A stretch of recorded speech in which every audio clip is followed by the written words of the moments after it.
Yo, guys. Holy moly. The streams are getting later and later. Faker won in league. Did he? That makes me happy, dude. My god. I did not follow league at all since I don't follow it generally. I generally don't follow games that I don't play. I don't know why. Like I played a lot of league. I know league, you know. But I'm not like actively playing it. I lose all interest in watching it for whatever reason.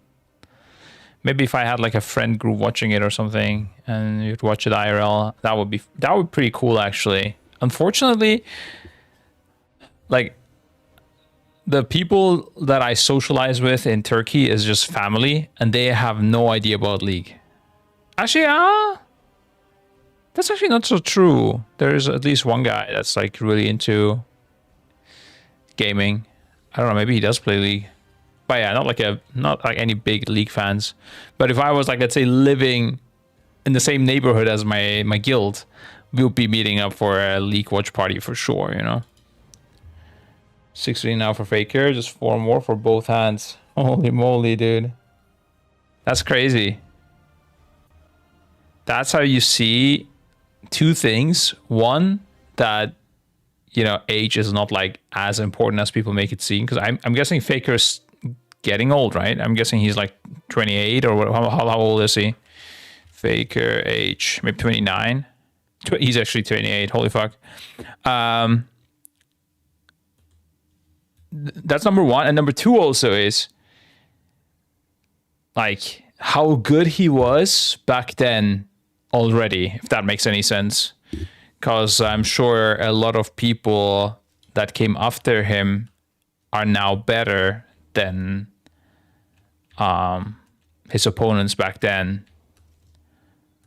Whereas I'm sure Faker improved as well, but I don't know. I don't think he improved that much after reaching such high levels. So he must have been fucking crazy back then. Relatively, you know. 2-time back to back. My goats, dude. Alright guys, I'm gonna go get my coffee that just finished. And then we're gonna look at the beta bosses. BRB.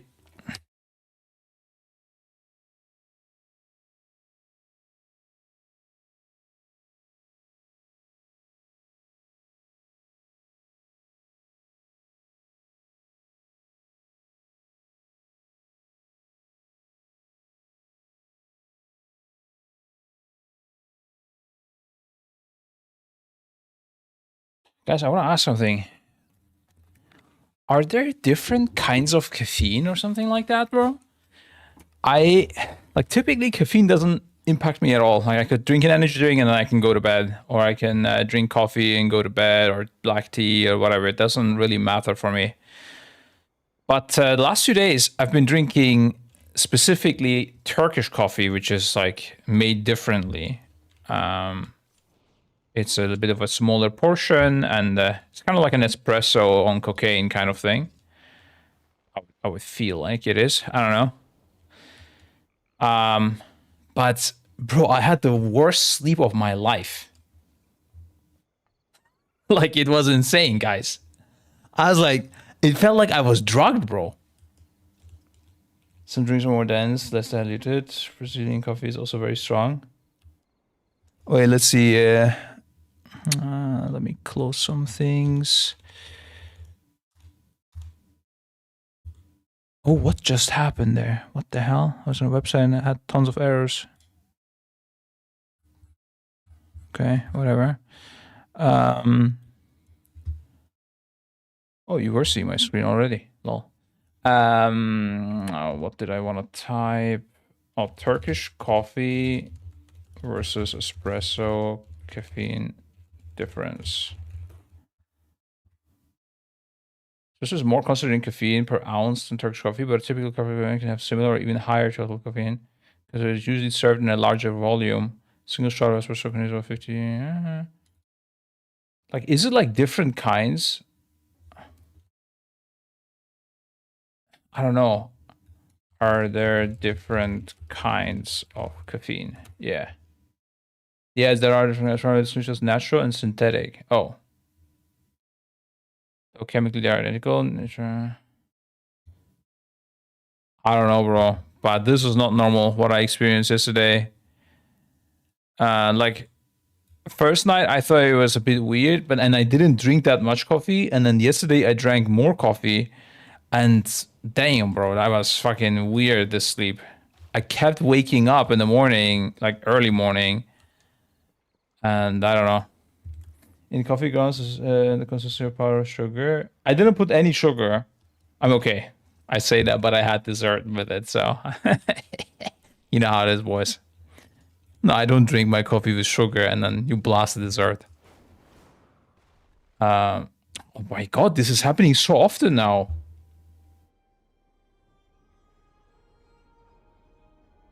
I hope this is not going to be the thing when the game comes out. This is like my 4th or 5th DC to, I don't know, clipping with objects.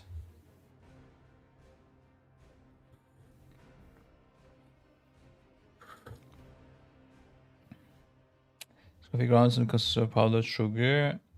It's literally just mix in like chocolate milk mix. Yeah, and then you boil it. But it is pretty. The taste is different, I would say, compared to like an espresso carne sad. It's not just like different form. That's it.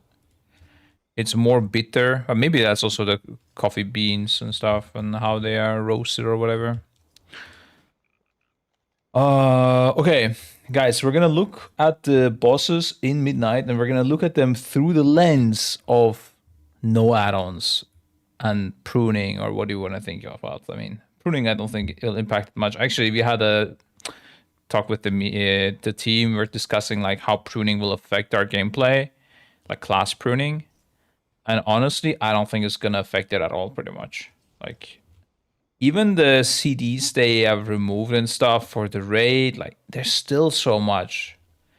It's like okay, it got maybe like 20% nerfed, like the amount of things you can do, but there's still so much, and it doesn't really make the decisions easier either when you have less abilities, like when to use them, what to use, and stuff like that. So I don't think that's gonna affect gameplay at all, pretty much as like a raid. Obviously, the individual people will have different experiences depending on what they play. But yeah. Through the lens of no add-ons is the main thing. Let's see if we can see something there. It's weird that it is like... Oh, I guess it's because we're later in the patch cycle that March is in the middle, in the first thing. So we're not going to test the last boss of March or the last boss of Voice Spire. We are going to test the Dream Rift. One thing they could do nice is that if they didn't test this boss on Mythic, only did it on Heroic or something. I also heard rumors that we might not have normal testing at all, which would increase the value of the Heroic testings quite a lot. And we might even like scout for different strats from different teams, whoever streams and uploads to YouTube, because they might discover something. Because 1 hour is very little time to discover everything. Oh my god, am I gonna keep getting this? Maybe I exit this zone. You excited for next world race without technology? Excited. I mean, there will be technology for sure. I am just waiting for clarifications on the TOS of this game, because they will need to be updated. Are they still intending to stagger the releases a lot? Confusing for the race. Yeah, Roger gave them some really nice feedback that also, from what I see, every guild agreed with as well. And I hope they do it. That would be nice, which is pretty much first you get the heroic week of the first raid, or first 2 raids. So you get these 2 raids. This is like the first 2, right? This comes later. First week is heroic, then mythic, and then everything like this is released on the 3rd week with heroic and mythic. So it is staggered in a way, but not in such a way that it would matter, like for taking holidays for people or whatever, you know. It's just know it's going to be a longer tier, probably. That's it. Or and maybe you have a break at the end of the first Mythic week. Because another leak I got is that oh, I don't want to jump around here. Let's exit the zone. Is that the last boss of the first raid, which is not what the dev interview said, by the way. The dev interview said that the first raid will be like its own raid, just like any other raid. But apparently, and again, I don't know why someone knows this or where this leak is coming from, the end boss of the first raid is supposed to be as hard as like a Nexus King, like a second to last boss, or a Muggsy. In which case, it's funny because Muggsy was harder than Galawix, but you get the idea. So it's not going to be as hard as the last boss. I don't know if that's true. These are, like this last thing I said is a rumor. The release cycle is what we recommend to Blizzard, and I think it would make a lot of sense as well. Even though I enjoy the staggered release, and it would be cool to have like, I would even enjoy, let's say, first month you get this raid, second month you get a 1 boss raid, third month you get a 2 boss raid, and then 2 months break, and then you get a new raid again. That would be really cool as like a player, but as a business and organizing events and the ritual first, it is much nicer if they are a bit more consolidated and compact. So we can make a big event out of it. Sort of 3 small events. Just not that good, honestly. So the end boss would only be Marshall Callan, kind of. At the same time, they introduced a Hall of Fame for all 3 raids. So even the single boss raid will have a Hall of Fame. So you can get like world first of that raid. I think that's a bit confusing. I would have maybe not done the Hall of Fame. In general, I think the single boss is a bit weird. I think putting this into this here would have made more sense, or just not creating a Hall of Fame for this, making it more like a beginner raid type of thing, because you can't get saved also. Oh, sorry, I guess they didn't clarify anything on Mythic Lockout as well. I don't know what's going on.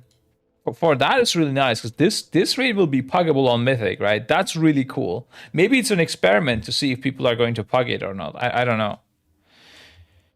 They are done with the dungeons raid. Not done. No. But a lot of bosses are, you know, have quite a big journal ready. So I assume,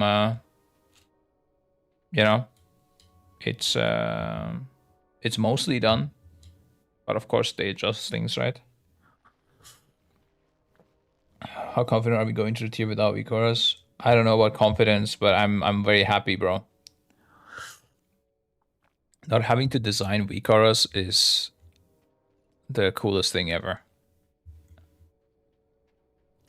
Did I have Dungeons and Raid? It's 3-4 months after beta release. Oh yeah. No, I mean there will still be raid testing and everything, but no, the bosses have a lot more already done compared to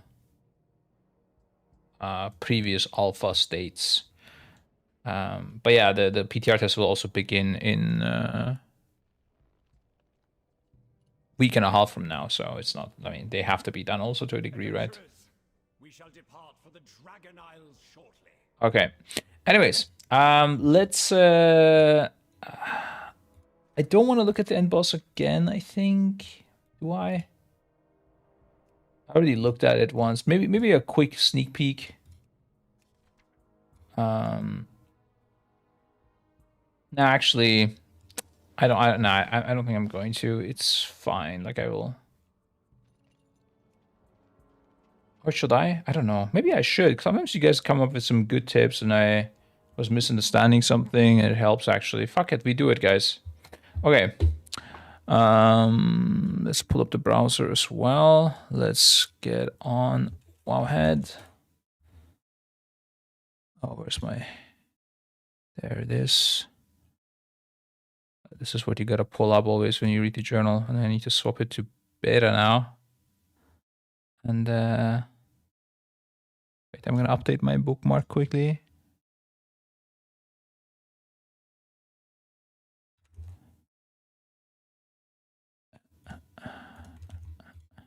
All right. Silver Strike Arrow marks a player firing a silver line arrow through them. Oh, I can't. I don't have add-ons to make this bigger now. God damn. Does that add-on exist? I think it's Blizz Move, or is it Echo Eternal actually? I always forget what this add-on is. Hold up. That makes things so much more readable. Journal. What add-on do we need to control mouse wheel increase journal? Blizz Move. Does Blizz Move work on the beta? Let's see.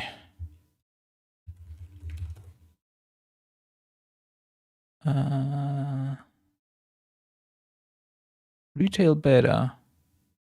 I'm downloading. Let's see what happens. Last updated in... Oh, today. Wait, is that my last update maybe? I don't know. We'll see now. Let's move.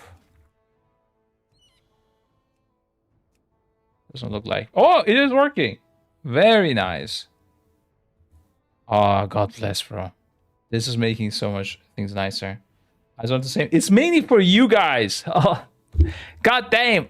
For me, it's like some of you are on phone or don't, you know, maximize the Twitch. So I did it for you guys, damn it. I can see things. My eyes are actually pretty good. When it like monitor distance is really good. They are like adjusted to that. It's like a camera with a focus, you know. But when I try to look further away, it's all blurry. It's like I'm a movie camera. It's perfectly adjusted for this distance, you know. Anything closer or further doesn't work. But this distance, I'm locked in, you know. It's years of gaming, guys. What do you wear glasses then? Well, to see further away, not at my... I don't wear glasses on my PC. I have to wear them while driving. That's the one thing. So I just carry them with them when I'm outside in case I need to drive in some random situation. And also, when I go somewhere and I'm like gonna meet some people, it's really awkward when they're... Or like I might like walk into someone that I know. Like I might see them and I might ignore them because I see them blurry. And they might think, wow, that fucking asshole saw me, didn't even say hi, you know? And like I just look at them and just go the other way because I don't have the glasses. That's why I always carry my glasses. I don't want to be embarrassed like that. Thought say you should wear them even if you don't need at the PC. I don't do it though. Yeah. It's way too late for that, guys. I haven't been doing it since years. I don't think it's gonna change now. It's fine, yeah.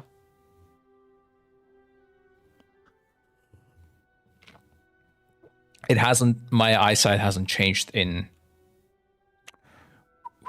I got these when I was in like 6th grade, 7th grade. Because I remember I wasn't able to read like the board in the classroom. And I kept looking like this. And then I borrowed the glasses of a friend and I was like, damn, this is how it's supposed to look like. I didn't even know that I had eyesight problems. But yeah, anyways, okay, that's enough, guys. Okay, we have homework to do.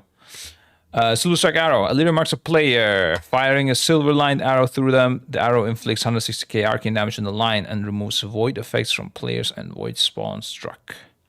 So let's definitely Silver Strike Arrow this. Oh, in fact, extended search. Oh, there's many types of it. That's great to see. This is oftentimes, not always, but oftentimes an indication that it might be a more complex mechanic, and also it might happen in different ways, even though it's like, let's say, a mythic or heroic or phase 1, phase 2 and stuff. Oh, my internet is slow. There we go. Okay, so you got a 6-second heads up. And do we have a... This marks a player, but still checking for target count. In case on Mythic or something, it's more people. Doesn't look like it. I think duration 500 milliseconds. Not sure what that is. Maybe some travel time. Okay. Who's different players? And void spawn struck. Then ancient obelisk grabs a player with void energy, inflicting damage, reducing movement speed by 35% for 8 seconds. Grasp of emptiness. Upon removal, bursting emptiness fires out through each obelisk. Okay. Yeah, this was like the things surrounding you and then shooting out. That's why we interpreted it. Bursting emptiness. Oh my god, 17 of them? That's not usual. I think I got all right. Surely, yeah. This is 17. Okay, nothing here. Attack, 300 milliseconds. 30 seconds duration. Is that the duration? No, 8 seconds. Whatever this is, I don't know. Was each towards each obelisk. Here's just through each obelisk. Here's just towards each obelisk. Interesting. That could indicate something. There might be like obelisks on the ground on one difficulty or something, and like at different places, or maybe you shoot also to other players as obelisks. But maybe there's only one obelisk and you shoot towards each other. Actually, that could be a thing as well. That's yeah, a lot of possibilities here. So that's a mark of ranger, captain turn. This is just wrong info. The 2-second precast. 1 default and 2 heroic. And then 1 default. It might be mythic missing here. Oh, you guys see the grab tab stuff. I'm gonna move both these things to the right. Makes more sense. I can then also make my journal even bigger, dude. Holy guys. Redefining the streaming meta here. Okay, so yeah, 1 2 1 is that is. It could be that this gets transformed into mythic, and then maybe it's like 4, or it's actually less, and then maybe it has longer duration and things like that. I don't know. But interesting. It's not on that many people though.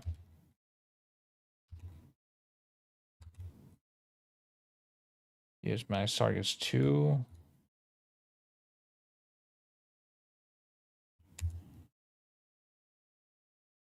When it lost outwards, striking place and destroying silver entities. This looks like a really old tooltip.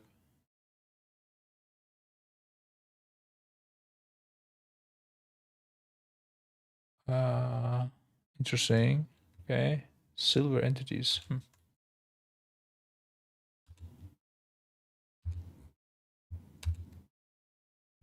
Are we good? Interesting. Only 2 people getting this. So I guess I don't think it's just 2 players shooting at each other. So it's probably obelisk around you again, or there's some on the ground.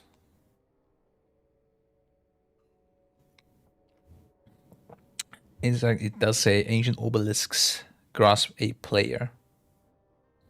Oh, I should check mythic, by the way. The reason I didn't do mythic is okay. Now we go heroic because there's phases missing. Thank you, Smiley. That is other spell after removal. What? This is the other spell after removal. Yeah. Oh, the silver entity stuff.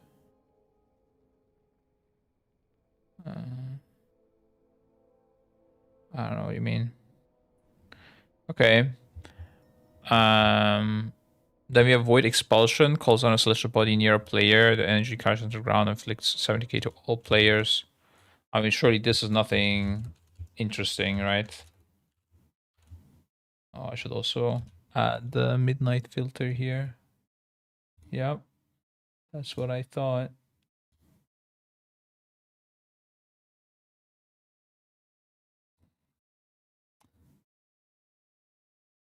This is some other boss. This is some DH spell, right? Yeah. 3-second cast. There's a 2-second cast version. This seems to be something different anyways. Max targets 1.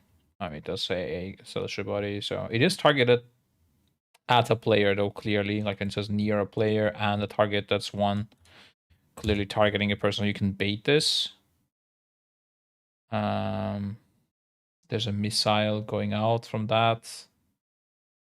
Which also spawned a Void Remnant, I guess? Yeah. Void Energy Mason Ground. Oh, this is just a pool. For whatever reason, there's 2 missiles triggered for this. Interesting. There's a 2-second version. Nothing interesting. Nothing interesting. And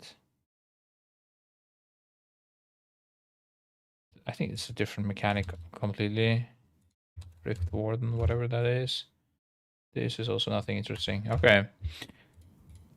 Damn. This takes longer than I had to remember, guys.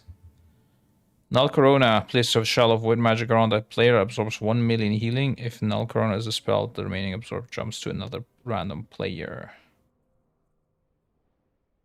1 million HP is actually not that crazy. I mean, it's 5 times your health pool. I guess it's pretty big.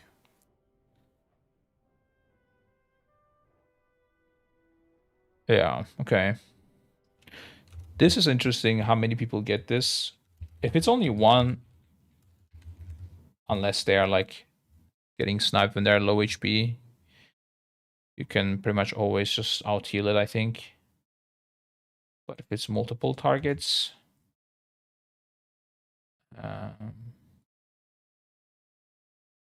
it's 2 targets. It also says 2 million healing here. Right, yeah. Duration 10 minutes. Okay.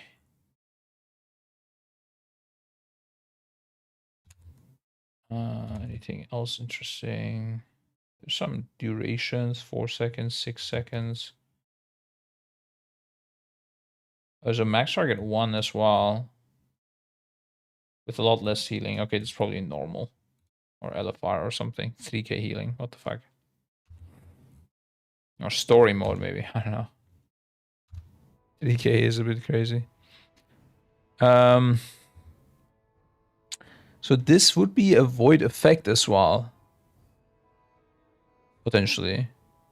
What else is a void effect? Grasp of Emptiness. Oh, I see. What might happen is that on Mythic, Grasp of Emptiness is just endless duration. And you gotta get rid of it with Silver Striker. Actually, I want to have a quick look here. When an Undying Sentinel is struck with... here you need to, like, hit the Guardians. Okay, on Mythic. Then we have these Guardians. People gotta be melee. Has a tank ability, knocking him back. So he needs to immediately come back after the knock. Otherwise, this bad thing happens. Void magic binds the Sentinel to prevent him from dying. Gotta hit it when we need to kill it. Same thing here, except it has an interrupt effect within 40 yards only. So if you can outrange this while doing that stuff, you also take a lot less damage. Oh, also I have 200k HP, but I have really shit items, so you probably have like 300k HP in the raid. And then you have the last guy, which devours system of players within 15 yards, reducing damage, their damage done by 70%. Okay, yeah, this is melee is not allowed to touch this. But the rest is the same. Oh, but there needs to be I thought one of these didn't have this echoing darkness. That's weird.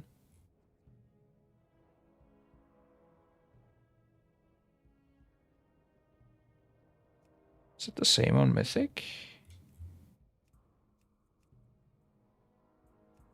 That's weird.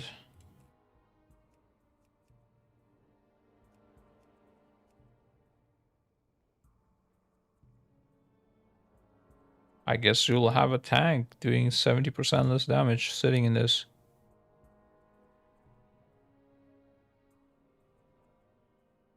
Interesting. Okay. Then we have void droplets. The droplets are up with void upon death. We don't know from what or where they spawn. Maybe it's when we hit things with arrow and remove their void effect. I don't know. Splashes players or centers within 5 yards. Just okay, so the interesting thing here is, of course, that I guess in phase 1 it's okay, but so this is increasing the damage taken by the enemies as well, or these sentinels as well. So you want to keep extending this dot on one. The math here is a bit interesting. Do you like... How many times do you stack it on one target versus just putting it on a different target? Versus your kill time and everything. Oh, Cow's blocking? Oh, let me... This here. This should be it.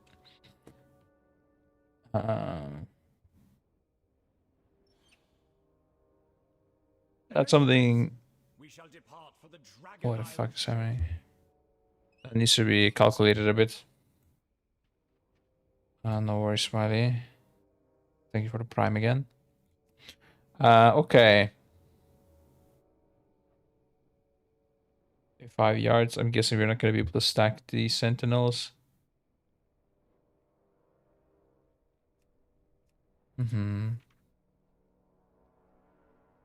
Fight held okay. Begins the fight held back by undying sentinels from the void. She periodically strikes out a friend and foe alike with both void effects and silver strike arrow.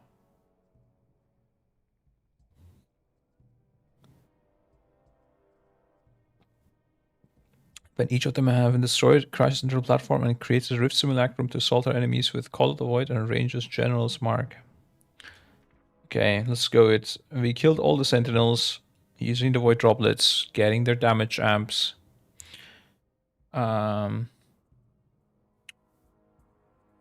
we have raw void energy arcs from malaria, inflicting damage every 2 seconds, increasing effects of forced movement by 25%. This affects stacks. Okay. Then we have Silver Strike Barrage. Uncontrolled silver line arrows fire from malaria, inflicting damage and removing void effects from player struck. Oh, so this is also removing void effects. Maybe this is also removing this. Like this is a void effect, perhaps. So you want to get rid every now of the stacks. I don't know. Being hit with an arrow increases damage taken from Silver Strike Barrage by 300% for 8 seconds. This affects stacks. Okay. So you want to get hit by it every now and then. For sure, I think. And then Wild Pockets of Gravity search malaria, inflicting damage to players within 6 yards of each impact and knocking them away. Yeah, so these are probably gonna suck you in after they spawn.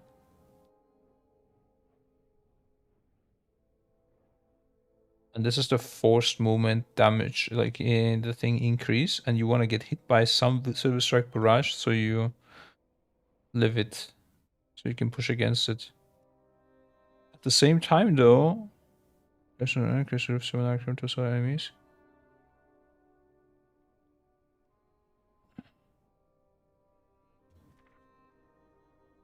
Is this part of P2? Let's see, Call of the Void.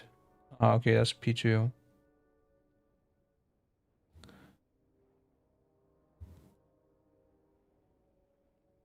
Okay. So I'm guessing this is like a quick phase. They keep to making these intermissions really quick. Then we have volatile fissures. Stepping on them does damage. Ranger Captain's Mark.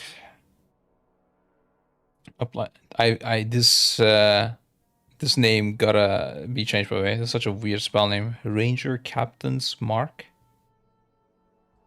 They replace the mark of a Ranger Captain to random place in the 40 yards for 6 seconds. Upon expiration, she fires a ricocheting arrow at them. Oh, I guess should we also look at the... I will look at these quickly, okay? Silver, Strike, Barrage. I don't expect many different... Okay, there's, again, tons of them. Shit. Stellar Emission surely is just like one spell. It's Hunter Mark, but she's not a hunter. She's a Ranger Captain. I mean, I feel like we could have just... Wait, what? This spell doesn't exist somehow. Am I typing it wrong? Oh, emission with 1 M. Sorry. Is emission with 2 M's? Is that German or something? Emission. I feel like... Yeah, that is German, bro. Oh no, it is not. It's just a common mistake, apparently. Okay, I'm just a noob. Okay. Sorry, guys, my bad. Okay. There's nothing. Any spell cast timer or something? Instant. 8 seconds. Alright. Duration of 4 seconds. Probably you see the animation and then 4 seconds later it blows up is what I'm feeling here.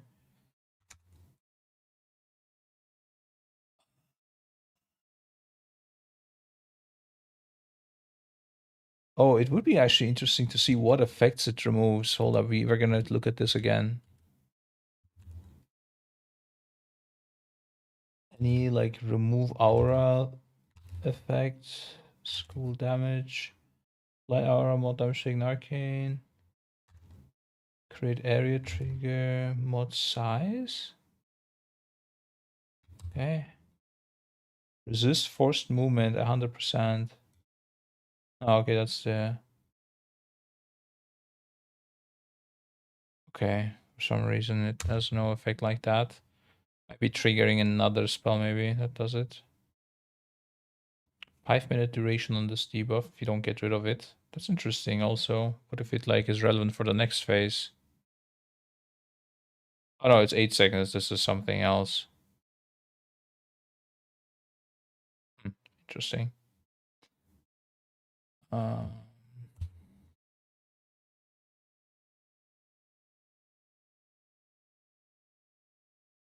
Okay.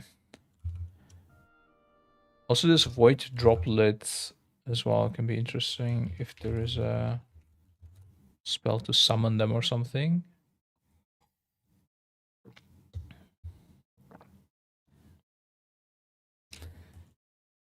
Was this dispellable? Yeah, it's dispellable.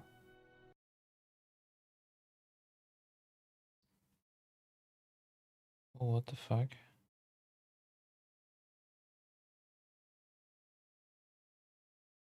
Ah, there's definitely an interesting spell here.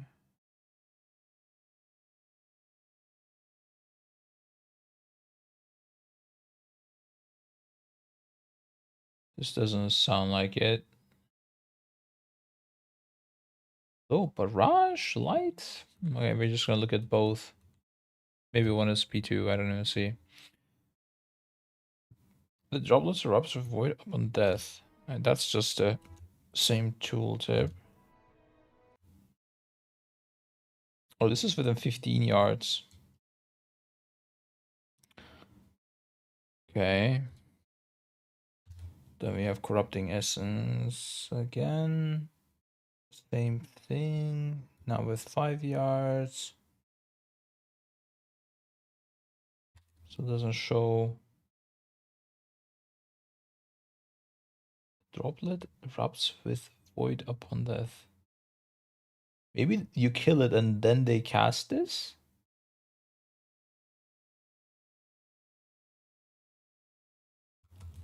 Wait, is this already in game? Oh, it is. It is corrupting. Okay. So this is initially a cast before it is an aura. Okay, I didn't even realize that. All right. And then void ritual. The caster becomes a void, hurling droplets of pure shell on the ground, inflicting 10 shells, all enemies in 2.5 yards.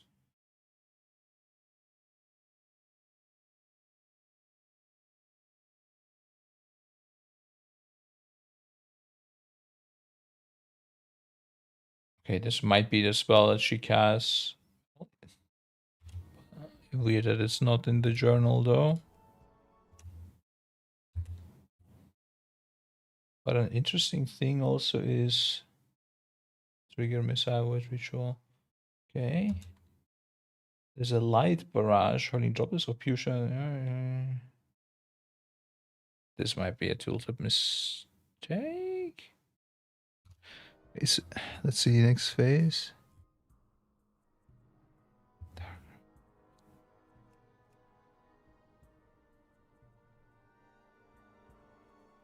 Interesting.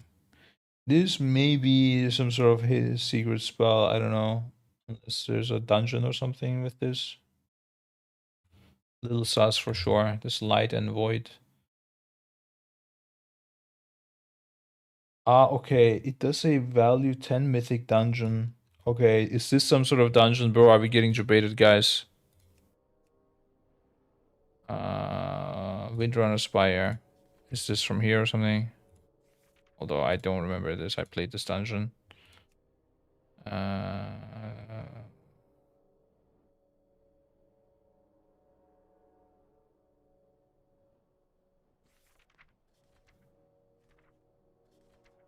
This is like not void. What else is voidy? Not really here. I don't know. But it looks like a dungeon spell. It's all good.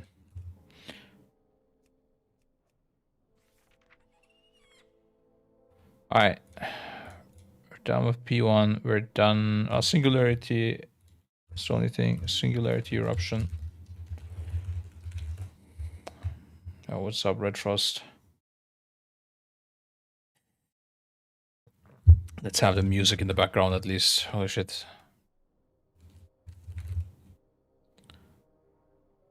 Background deck.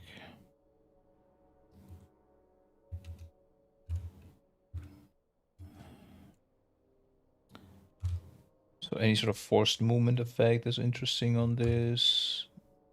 Area knockback. Yeah, okay. Oh. That's interesting. So the knockback of it would also be stronger, probably, with this. Not sure if we're gonna use that for something, but okay.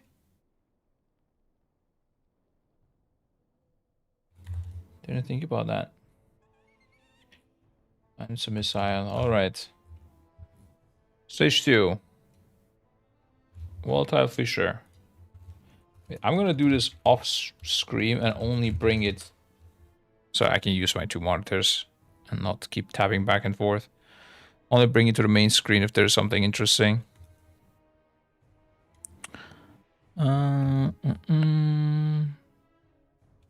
18-second dot.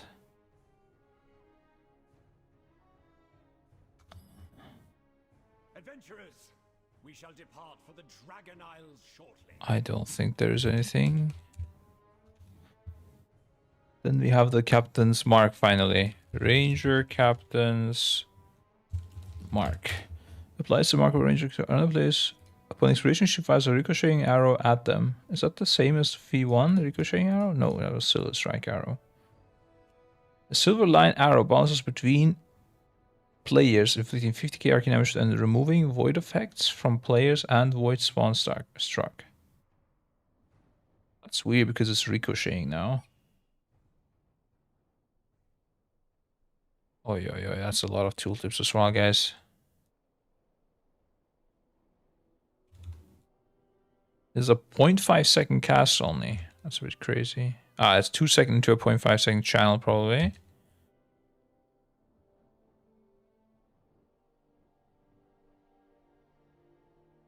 They're marked for 6 seconds. They have time to move and do something. It's a debuff as well.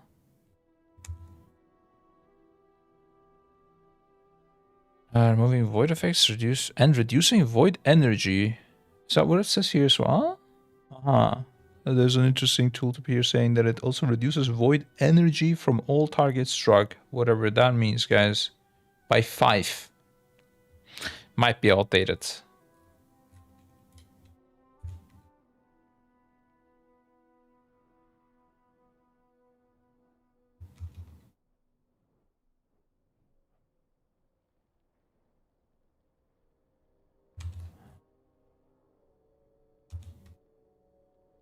Okay, then we have void expulsions. This is the same as P1, right?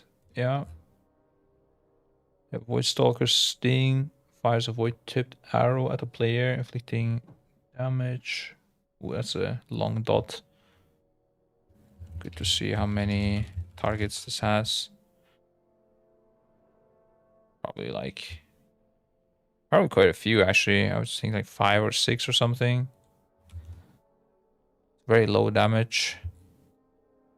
It stacks up and it is... There's a 10-minute duration one.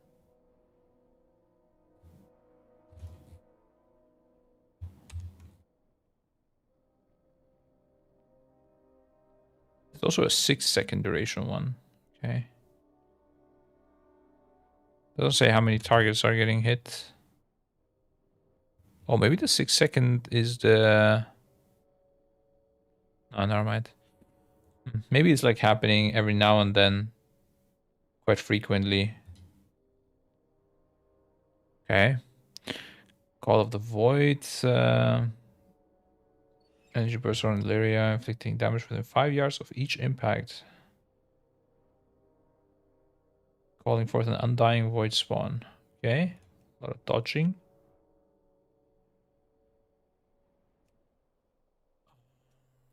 Call of the Void. This we gotta hit before we kill it. We have a Void Bolt. Gotta interrupt. Interesting. Yeah, I remember. We need to assign interrupts now. Without auto marking, without add-ons. Upon reaching 100 energy, the Void Spawn permanently gains 300% movement speed, 500% damage done, and immunity. So here we do have Void Energy. So that's interesting. If it gets rid of Void Energy, you might want to hit them even if you're not killing them. Holy moly. Call of the Void I search for, and there's a billion spells. Oh, there's some Demon Hunter spells, bro. God damn.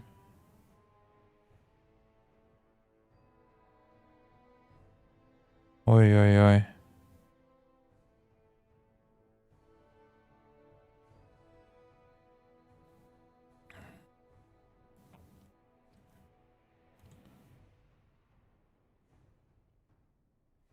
Oh my god, there's so many Call of the Void spells. What is going on?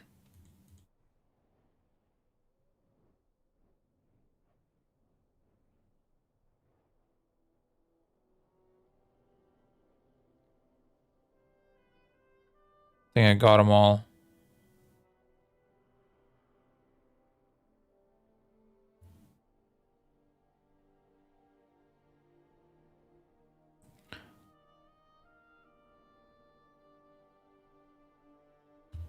This might be an indication that they're gonna reach 100 energy in 30 seconds. Or that every 30 seconds she'll cast this. Could be also a thing. Performing a Void Invocation. 7 days remaining.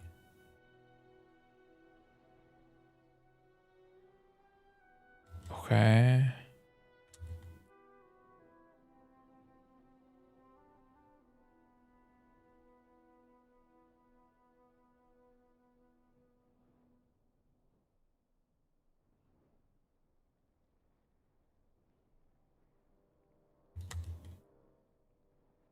Adventurers, Bro, this dialogue. Dragon Isles shortly. Let's get away from this place, guys. What would be the condition for War First and Midnight, having cleared all 3 raids of Mythic? I don't know, bro. Whatever people think. I think you're gonna count it separately. I think no one's gonna care about the single boss raid. That's gonna be like a meme thing, and like some baby guild is gonna kill it, and everyone's gonna be like, "Man, nice, good job," you know. But no one's actually gonna care. It's gonna be like a trophy for like kids, and then the first raid and the last raid, I think both will matter. I don't think one will be necessarily more important than the other one, I would think. But I don't know, maybe the first raid we go in there is piss easy and then it's all the last one that matters. But I don't think so. I think both the big raid and the 2 boss raid will be important.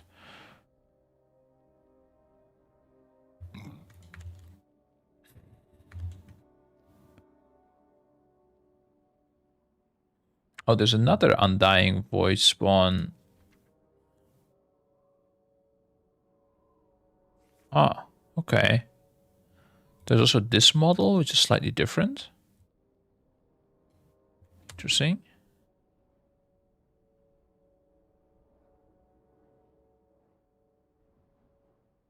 There's also Dispel, performing, avoiding, summoning creatures of the void as health is reduced. This feels like it's not the same boss though.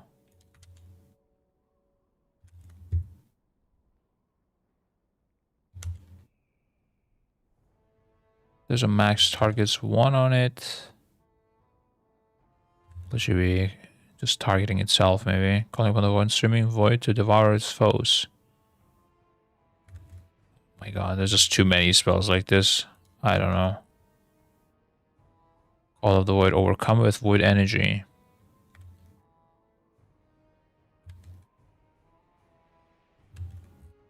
Okay, God bless, I'm done with all of them.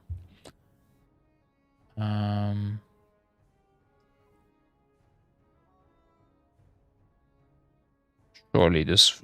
Well, I will search for Coalesced Form. Also for Void Bolt, but I guess I'm gonna get spammed with different timers again.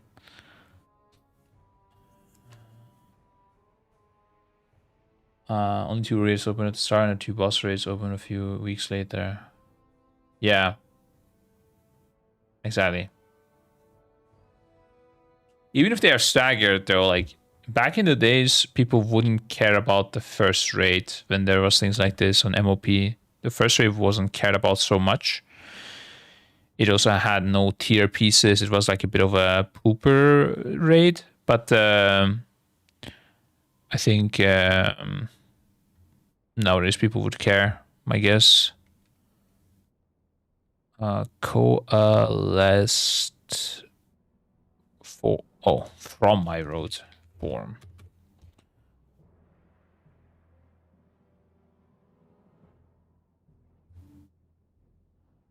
Okay, God bless. There's only 1 tooltip, and it doesn't say anything interesting.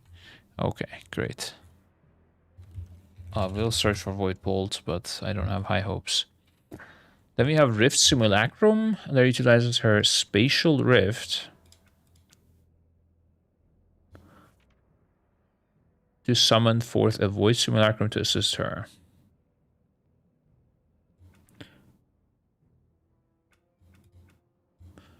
Just weird because it has the same model as the boss. In fact, the boss is not in here so far. Like, you don't see the boss's model. Maybe the boss has no model and you're just fighting these things all the time. I don't know. Kind of weird. Or maybe it's just not... Okay, yeah, there's an endless amount of void bolts. Just gonna look for the one with the correct icon, because this icon is new. Okay, it doesn't exist. It's fine. It's just an interrupt. Ah, maybe I search for the tooltip actually. The void spawn blast random players.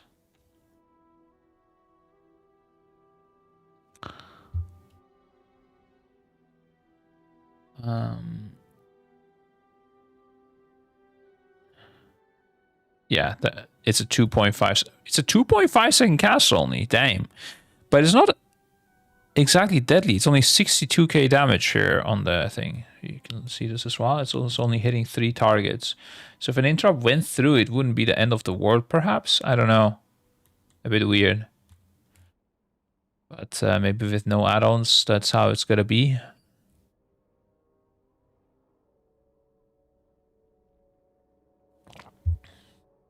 Watch how the one boss raid will be the hardest. Now, they said already in an interview that the one boss raid will be like a middle of the pack boss. So I highly doubt it. I don't know. But you never know, I guess, right?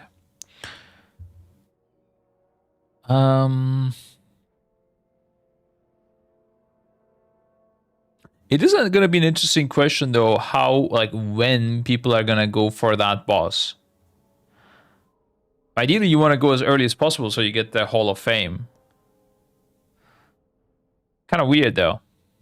It's going to be an interesting dynamic. Okay, so we have this ad. What is a spatial rift? Spatial rift. Is that a spell?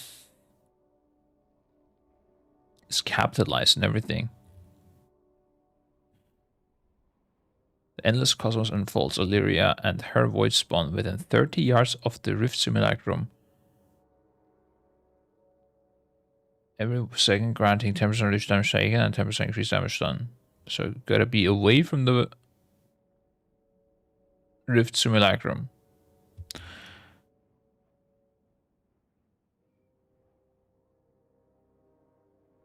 Where's okay, now spatial rift is just the void alpha ability, I think. Won't you be doing mythic splits though? On that one boss raid? Or which I think mythic splits is something you do if you are done progressing that week. Or if it's very little gain to progress more in that week. Wouldn't say it's like a default thing we do.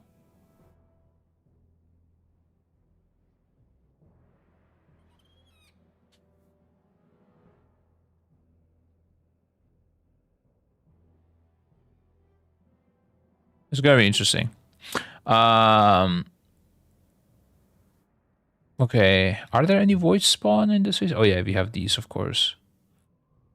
Summon forth a void simulacrum. Okay, and the void simulacrum, an empty area barrier surrounds the simulacrum, absorbing damage equal to 15% of its maximum health.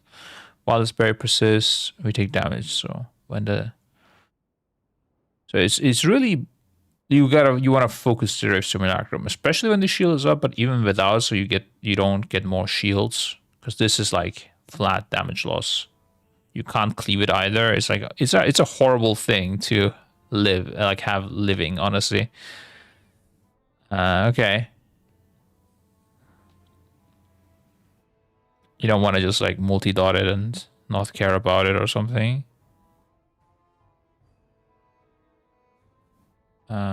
Null Corona, it also does. Also another bad thing, the longer it lives. And Drift Slash. During touch inflicting, reducing all their stats by 10%. Ah, that kind of debuff. Didn't see it since a long time.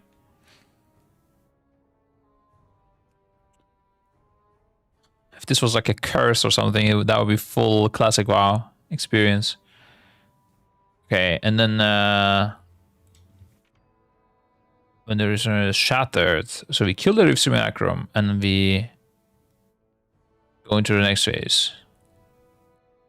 That's interesting. So we want to kill this as late as possible, doing damage to the boss, if the boss even exists, because we don't see it still in the journal. With the intermission again, same thing, emission, barrage, but this time we have orbiting matter. Shadow mass orbits around Illyria, pulling players it collides with. Okay. I mean, considering there's no other forced movement, I'm guessing these are gonna pull players even when they don't collide with them. Yeah. Or they are like massive. And you gotta dodge them somehow. I don't know.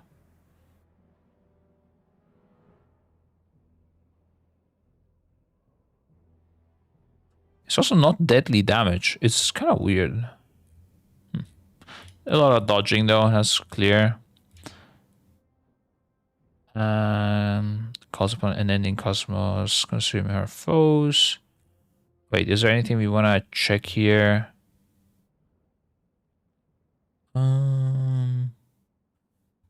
Maybe cosmic barrier.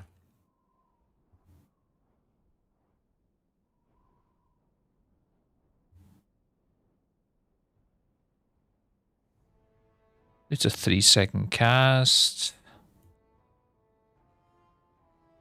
And let's check Empowering Darkness as well. Why not? You can't kill Illyria. She's on our side. That's not what it's looking like, sir. Don't want to be spoiling you guys. You know me, I respect RP and the World of Warcraft lore more than anything in life. But it looks like we are fighting her.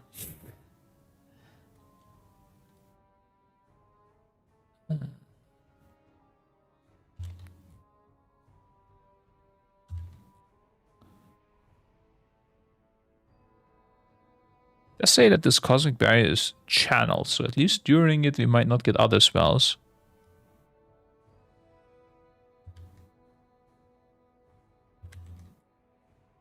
It would be cool that during this, it would be okay to move the boss to it and then have like a quick cleave phase with 15% increase and then split them apart again.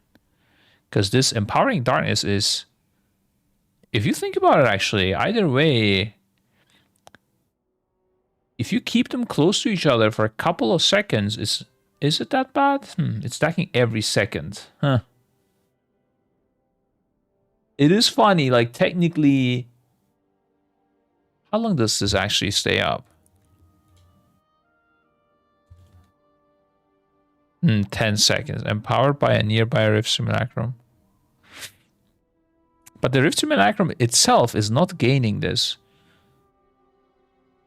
And first Illyria and Heroid spawn. Yeah, there is a world where it is worth to stack them up and get some damage, cleave to Illyria, and then get her out again. If she's not gonna kill us with the increased damage done for 10 more seconds. Interesting.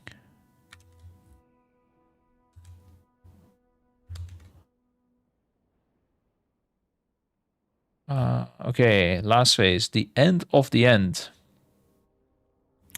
We killed her Sentinels, then we killed her Rift Simulacrum. Now we are... Also, wait, this whole phase is just killing this Rift Simulacrum. Which means this 15% maximum health is quite big. Which also means damage to absorb shields is quite big, like the warrior spell. I don't know if Devastation and Shadow still have... Shadow has something for sure. Not sure about Devastation. Anyways, Devouring Cosmos. Calls upon the unnamed cosmos to consume our foes. There's cause within suffer damage every second. Receive 99% reduced healing and absorbs. What is this even? Devouring Cosmos.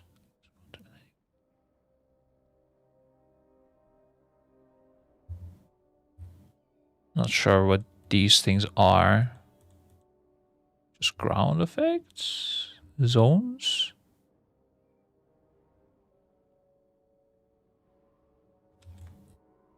It's a 4-second cast.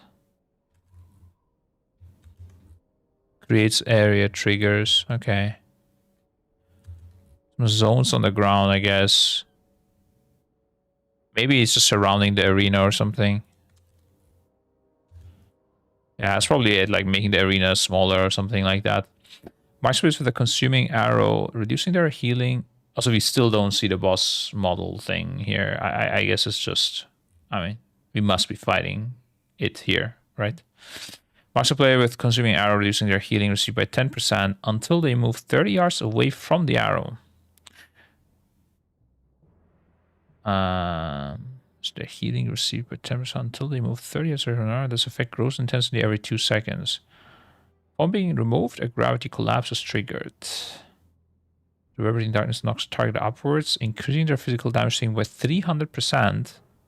This looks like a tank mechanic. The cosmic tremors additionally inflict 150k to all other players. Okay, this we definitely check out. How many people are affected by this aspect of the end? It says marks players. I guess my guess is always the tank plus like 2 others or something. It is max 2 targets actually. It could be split into 2 spells.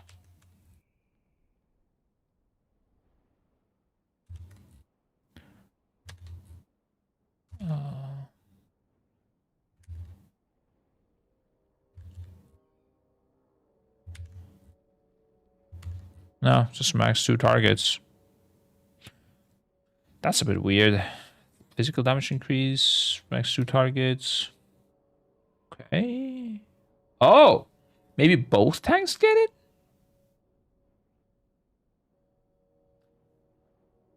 Doesn't...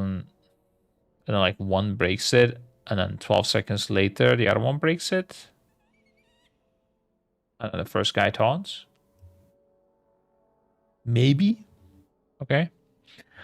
Well, so we have 2 raids right at the start. How many bosses each? We have a 6 boss raid and a 1 boss raid coming out at the start.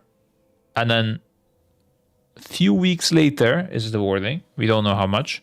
We have a 2 boss raid coming out.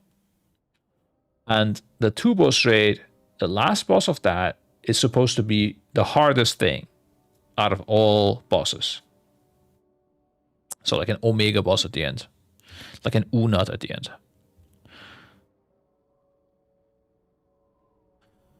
Man, Unat was so good. I haven't read that boss actually, because like the last thing that will happen, so I don't really need to care about it now, but I am curious about it. If you guys want, we could look at that boss and just fuck the raid testing, bro. We're gonna figure it out. Nah, I need to look at these bosses, dude. I can't do it.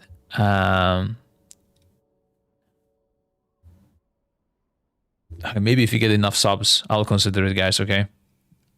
Okay, so this might be on both tanks, which would be really weird, but maybe there's other physical damage. We have the obelisks again. High chance that these will work differently than in the first phase. We have the dispellable null corona. Witcher arrow inflicting damage. Is this the same thing as P2? White Stalker Sting? Yeah, it is. Okay. And we have Dark Rush. Player touching a cosmic feather fallen from a living scar gains greatly increased movement speed and suffers 8k damage every second for 12 seconds. True, yeah, I remember this. This is so weird. Still don't understand this mechanic. What would we need the movement speed for?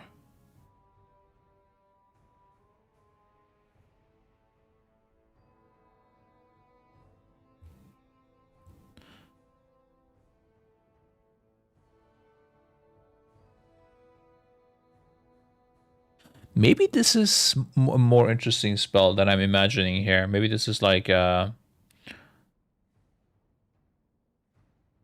don't know. Something that chases you, like some smoke type of thing. I don't know. Because this phase seems quite easy. There's literally nothing going on. But also it only exists on heroic. I think they will add something to this though. Like maybe like the orbiting matter or something. It's just not in the journal. I don't know. Something like that.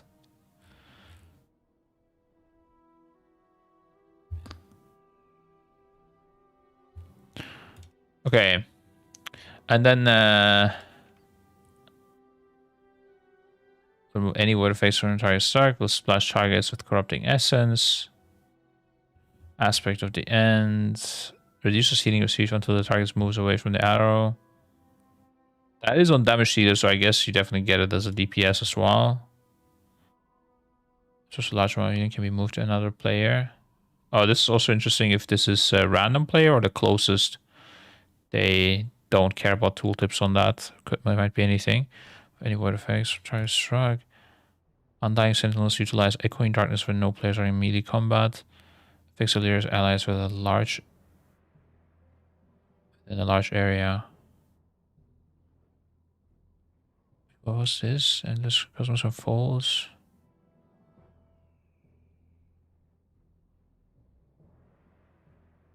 Fix Illyria's allies within a large area. For the boss not having a model and it's being under the Rift Simulacrum. Something is weird here, but not sure if it's the alpha or if there's something more into it that I should try to figure out. Aspect of the end reduces healing received. And the gravity collapse leaves the target weak to physical attacks. Yeah, so this is definitely going on a tank and I guess a DPS. Okay. I guess having fun strategizing the split right here. So far, not so much because we don't know when they will release. And honestly, min-maxing loot is never something that I would say we enjoy a lot. I think the only fun part here will be if there is, like the very first part, when are we gonna go for this dragon boy here? Or whatever this is. Dragoil or something. Undreamed God. Because this one's gonna be available and killable first week probably. So we gotta make a decision. Are we going for more loot before going for it? Are we potentially going for Crown of the Cosmos before it? It would be weird. But in a way, it is a time loss to do this boss if it's just a loot. Like, but I guess so was a Soul Hunter. So if it's a Soul Hunter difficulty boss, it is kind of a no-brainer. You just go for it, right? Yeah, it's weird. Honestly, it's also going to depend on whoever pulls these bosses before us, what they do. Because we will learn from their mistakes. And because it's not global release and we have split runs to do as well, both Liquid and us, we're probably going to copy whatever some US guilds that don't do so many splits do. So unfortunately, not that interesting to us, I would say. It's as interesting as the Soul Hunters were, which wasn't interesting that much. But I think it's really good for casuals because they can pug this raid. And it's a hard boss, and it's only one boss. So you can, it's okay if you wipe and you can replace people. It's all good. I would talk to Blizzard regarding global release. No, there's no hopes in any near future. Not even expecting it for the next expansion after this one. Maybe after the World Soul Saga ends, they might have more intricate plans. I don't expect it anytime soon, though. Is there a Hall of Fame for each? Yeah, there's a Hall of Fame for each raid. Exactly. Okay. So now, quickly the difference on Mythic. This guy, when an Undying Sentinel is struck, it deals damage. It deals a dot. So you always want to hit them, but also it's not a lot of damage. Not sure what the purpose of this is. Silver residue. Maybe search for it and I can find more. Silver residue. This damage removes void effects.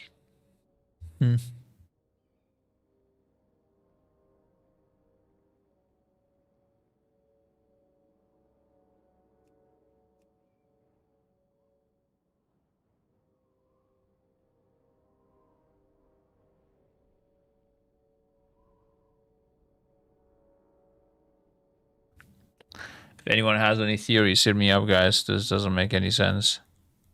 The previous thing already removes void effects.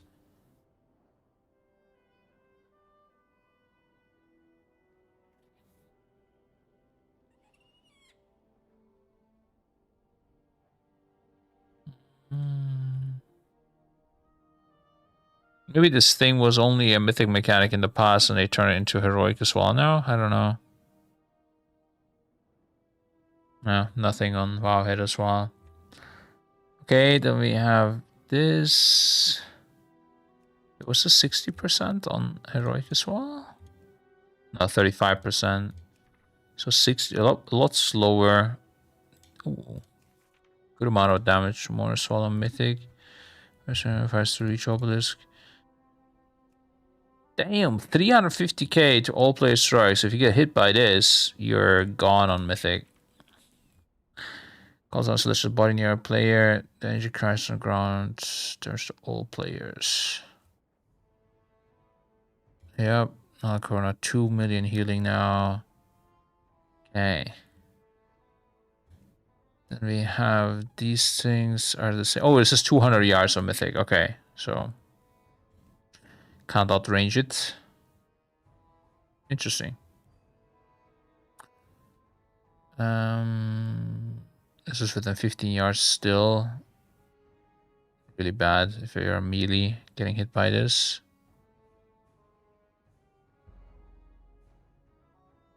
And the void droplets still increase damage taken by 30%. Oh, it's the nearest player. Wait. Ah, so it's interesting. Very different distinction here. So on heroic, it just splashes within 5 yards. On mythic, it splashes, or rather, it hits the nearest target within 15 yards. So it's no longer an AoE, and it does the nearest. The only reason I can imagine them doing this, because this is technically making it in a way easier on mythic, because you wouldn't want your players to get hit anyways on her, you know. By the time you reach mythic and boss, I hope you don't get hit by this and take extra damage. So the only reason I'm thinking is these sentinels are going to be close to each other and you can only target one of them. But yeah, I don't know. I hate this one mechanics. Well, it is also not dispellable on mythic, so congrats. You don't need to care about it. Just don't do heroic, dude. Or tell your people to not stand in this for no reason. Okay. And then we have the Singularity Eruption and the Orbiting Matter at the same time on the Mythic Intermission.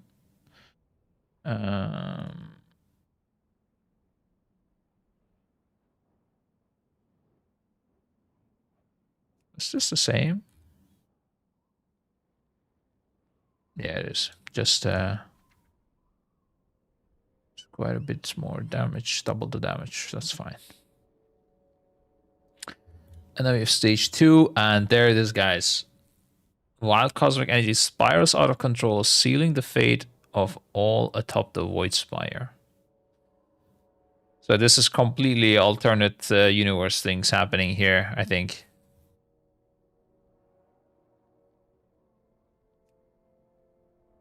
I could see like a secret boss. I could see anything happening here. And already from stage 2. So it's very, I think it's very similar to Galavix. I think they liked what they did on Galavix, but they want to do it better. Surely, right? If you look back at Galavix, how did they do it there? The variation of Undermine. The interesting thing is Galavix continued from the second intermission. Kind of. Oh, it didn't even have a different stage. It wasn't even saying something is happening. Interesting. That's weird.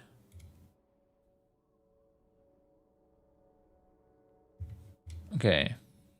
That's pretty cool. I hope they do it in a cool way as well. Oh my god, I'm missing it.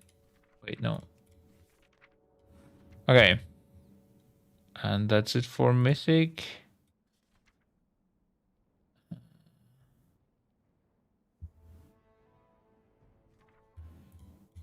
Alright, so we do a quick 2 LDR. These guys shooting balls out, dodge them, go out via this debuff. With this debuff, go and hit sentinels that we're gonna kill, I guess. Oh! Damn, I just realized, guys. So this is removing void effects. And I was thinking, well, you're gonna use this to remove the Umbral Terror, so the mob is killable. But I guess what it will also do is it's gonna remove the damage amp we can give to these mobs. Because it's also a void effect. But it's a good void effect that we want on. So we won't want to hit the one that has a damage amp unless we're gonna kill it soon. And also killing these and the timing of that is also important.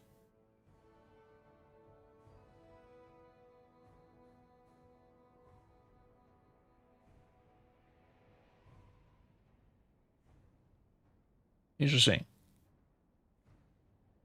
Yeah, this will require some quick mathing, for sure. What is like the beneficial thing depending on the timers we get. Okay.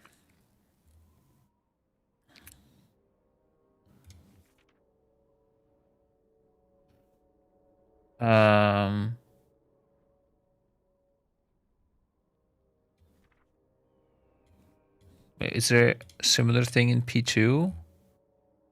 So what are we removing? Oh, what are we removing in P2? Void effects. Void effects. We're getting rid of energy. Getting rid of Umbral Terror.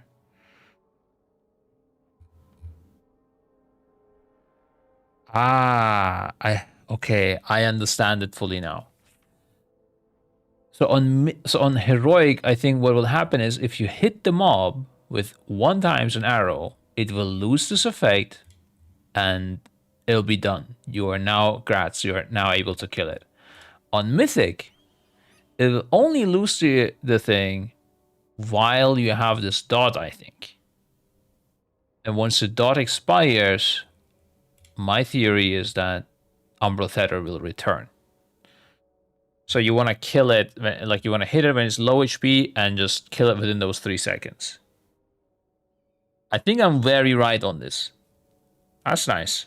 Congrats, me. Good job. Well done. All right. That's good. And then create a rifts from background. And here is the same thing, I would guess, if these ads appear on Mythic at some point, which so far we haven't seen it. Yeah, good job, everyone. We did great. Just go there and slap, man. Mages think too much. Main warrior and does PS was. Yeah, fuck it. Fuck the damage amp. Just kill, kill, kill. That's right. Just get the damage amp on yourself, ice block, and just keep blasting, dude. Cancel the effect. Send him home. Why is King in there again? Wait, what King? Oh, Nexus King? When can we see raid videos? I asked actually today if this if there's any video footage from inside the raid already, or if it's accessible in a sandbox or anything. I don't know yet. Yeah, fallen killing. I mean, last time he escaped. Now we're facing him again, guys. But the raid testing starts already in 2.5 weeks, so we're gonna latest in 2.5 weeks see some raid action, I would think. Yeah, I wasn't aware of this either. Apparently both Nexus King and also Nexus Princess, they both escaped before we killed them. But I'm sure here we're gonna kill it. I can read Nexus King next if you guys want to. It's maybe a nice, more relaxed version, since it probably has similar abilities from... I don't see a single similar ability from this last version, but does he have the same mechanics? So let's look at it, bro. I don't know. After turning in Solitath, the fallen King Solitath has been made a lab rat for the very Shadow Guard that he once commanded. Tortured, delirious, and overinfused with cosmic void, he awaits his death or a chance to win his people's freedom from Solitath's grasp. Oh, so Fallen King is like actually a good guy now, or what? Or like trying to be a good guy in his own ways. Also, this, by the way, I think is a really cool way to tell a story of a raid. You know how I'm usually not giving a fuck about stories. I think it's a cool thing if like a raid boss escapes and then we fight it. Okay, fighting the same raid boss is kind of boring in a way, but yeah, I'm feeding the RP a little bit. Okay, what can I say?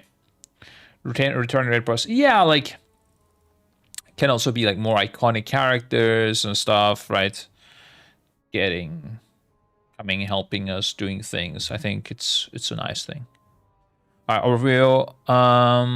Fuck the overview. We just go straight in. Salhadar draws concentrate. Are we going mythic? Fuck it, let's go mythic. The mythic is already in heroic as well. Okay, a little bit sus, but we go for it. Draws concentrated word from the experimental machinery in a mad pursuit of power. Okay. Maybe not so good guy. If concentrated void reaches Salhadar, Salhadar performs a reckless infusion. And that is GG's, it seems. Yep. Concentrated void applies galactic miasma when destroyed. Mythically destroyed orbs of concentrated void become dormant and are reactivated by desperate measures as Enduring Void. Enduring Void does not cast galactic miasma when destroyed, but can still be used for reckless infusion. So you gotta kill each thing twice. Once when they come, these orbs, or what are these? Concentrated void, yeah, orbs. Of course. What else would they be, guys? As we kill them once, they become dormant. Means like they lay on the ground. And then he reactivates them with desperate measures. We kill them again, and then they disappear. Okay.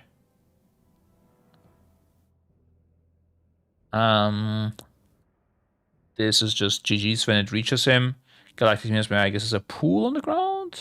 Oh, its influence inflicts. Oh no, it's just a bursting effect, I guess. Yeah, it's a bursting effect. Okay, I like bursting effects to a degree. Yeah. So that's the cool mythic mechanic. We have orbs going around. Cosmic Unraveling is overrun by the cosmic void and unravels to inflict 46 cosmic damage every second for 20. Shalhara takes 25% increased damage while unbound and creates a pool of torturous residue when he regains form.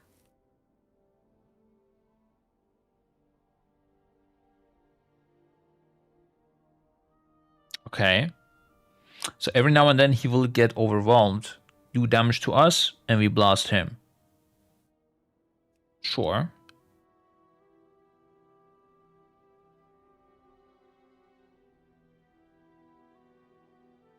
And as part of that, he does even more damage.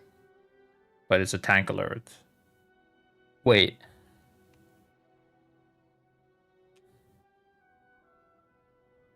This is reminding me of Final Fantasy a lot. Because this looks like this is going to do raid damage. However, the closest person or people like somewhere, something will do even more damage, and the tank is supposed to be standing there. Which in Final Fantasy, what you would have is the boss would be doing like big AoE damage, and you would have the tank, the closest target to the boss, because those guys are going to take like extra damage. So this looks like that, which is cool. I like it. Because then you sometimes will have like someone randomly taking more damage and dying, and it's like, what is going on? And then you'll check and be like, oh, were you the closest target? And then you figure that out. I hope that's they added that dynamic into the game. Also keeps the tanks busy in those phases where just everyone takes damage and they're like not feeling it because they're tanks. Beams of pure cosmic energy escape from Salhadar in several directions. Contact with any beam inflicts GG's damage. All right. Yeah, this is just spin around the room. Probably, it looks like it. Saw her dark star at his current target. We do have a star mechanic. Inflicting 900k cosmic damage. 900k. And shattering the ground with lines of twilight spikes around them. Splits on impact, echoing into several other players. So this gotta be on the tank. 900k damage is way too much. I'm guessing it's under tank alert. Shattering twilights, yep. Grabs from the ground to inflict 230k damage. Lines of twilight spikes around them. I'm guessing these are avoidable, these twilight spikes. Okay. You take this, probably put it somewhere far away, and then dodge it. Or like gateway into it could be an interesting thing as well. So you don't get this, you get to dodge the spikes easier. I don't know.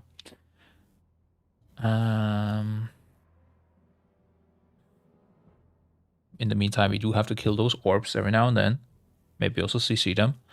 Fracture projection. It's a mythic interruptible mechanic. Whew, no add-ons. Good luck, guys. Salhadar splits into several void-infused images, which each cast unstable nexus.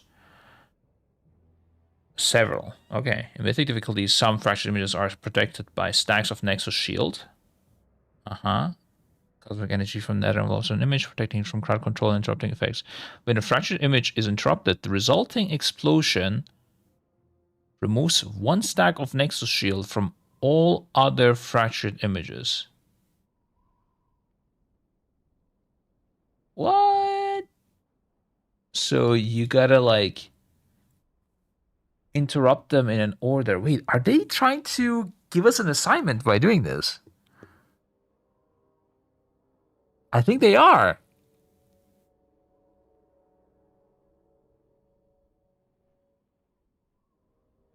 Okay. So I don't know if you guys are realizing what's happening here.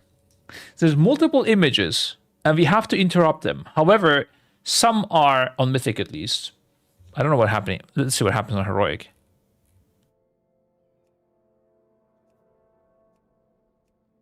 There's just several, and it's just creates a pool of territories residue. Okay. That's weird. Okay, what I think is happening is, I'm guessing on Mythic we're going to have more images, or maybe less time to interrupt or whatever. And if you have images, and they all cast something to interrupt, how do you figure out who will interrupt what, right? It's not a DPS shield. This is not a DPS shield. This is just a shield protecting them from being interrupted. Now, if you just had no shield, right? In a way, like if it would be easier, right? You can just interrupt it. But however, now you don't know who will interrupt what. But if one of them has no Nexus shield, the other one has one stack, the other one has two stacks, and the other one has three stacks, you can, before combat, assign who will interrupt the one with 0, the one with 1, 2, and 3. And then when they all appear, no matter where they appear, in what order they appear, you will immediately know who will interrupt what. So the game kind of gives you an assignment. And this is what I was referring to. When the add-ons don't exist, the game needs to give you some sort of an assignment. It could also be that these spawn on specific locations. That could be an assignment, right? Because you could put a marker down before combat, or just orientate and say top left is this guy, bottom left is this guy. So this is again full Final Fantasy, and this is the way to do it. If you gotta use no add-ons, you have to have the mechanic give you an assignment in a way. You know, it could also be that, I don't know, an image could spawn at lower health than the other. That could be an assignment. You could say, okay, the one with 100% health is going to be interrupted by Gingy. The one with 50% is Maris, you know? So this is kind of, I think this is what that is. I think it's giving you that assignment, which is cool if that's the case. Yeah, limit cut for interrupt, pretty much, yeah. When are they importing FF14 style markers? Because they're better and more new player friendly. You mean because Because it has like 2 times the same color and the numbers as well. I don't think they need to do it, honestly. Like, it is more new player friendly, you're right. But at the same time, I don't think it's a big deal. I think it's going to be fine. Like, people are going to be learning to use them. You also have pings in this game, remember, Hozar. Like, you can... Final Fantasy has no pings. Pings are very OP. When add-ons stop existing, pings will be insane. And you can ping mid-combat, like it's crazy. And you can ping with 4 different colors as well. Like, holy moly, bro. What else do you want in life? Okay, very cool. Hyped to see this in action. I think that's how it's going to be. But it's when the interface just creates a pool of torturous residue. I don't know what that is. Torturous residue. Maybe we get some help from Wowhead. Because I don't think it was referenced at all. Oh, no, never mind. Okay, what the fuck does that mean? It's a tank alert? Okay, maybe this is not what I was thinking at all. But I still don't know what that is then.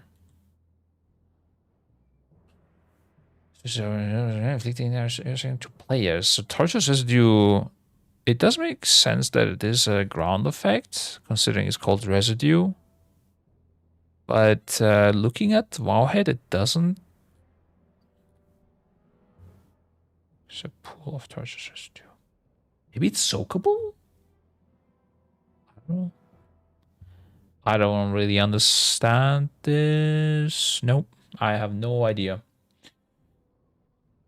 This doesn't look fun. Killing these orbs might be quite fun, actually. It reminds me a little bit of Algalon. You to play Fellowship with me, people said. That is people sad, Hozar. I don't think I'm gonna play Fellowship unless I'm doing it with like a full team of Echo players or something, or I'm running out of content, which I don't think will happen anytime soon. I'll need to be a full-time streamer to enjoy side games like this, which I am not even close to. Okay, they must take 25% damage from that pool.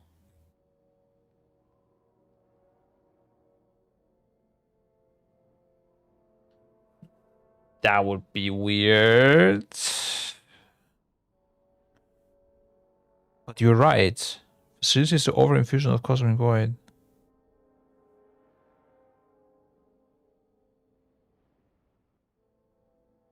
Let's see, maybe the overview will help us. Fallen King siphons power from the surrounding machinery and slowly increasing energy over time.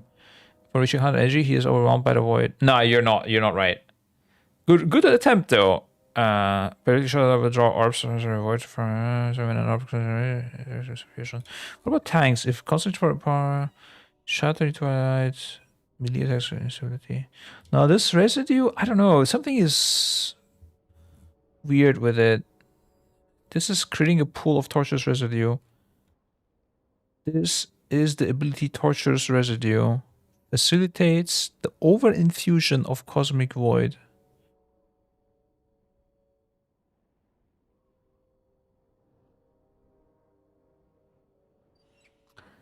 Creates a pool. Oh, no, never mind. Creates a pool of torture when he regains form. Ah, okay.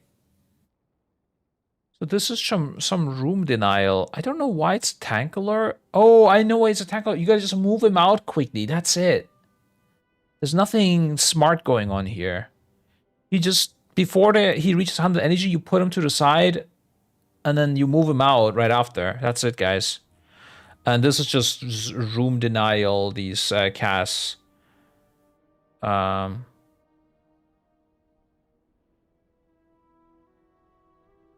Okay, I'm guessing this is pretty big room denial that will like really punish you if it goes through, but I don't know. Okay. Then we have another mythic affected ability. Someone that asserts authority over several players, inflicting 46k cosmic damage to players within 5 yards of afflicted player for 14 seconds. Okay, so just some spread mechanic. When this aura is removed, Salhadar shrouds the wearer in oppressive darkness and creates a pool of torches residue at the wearer's location.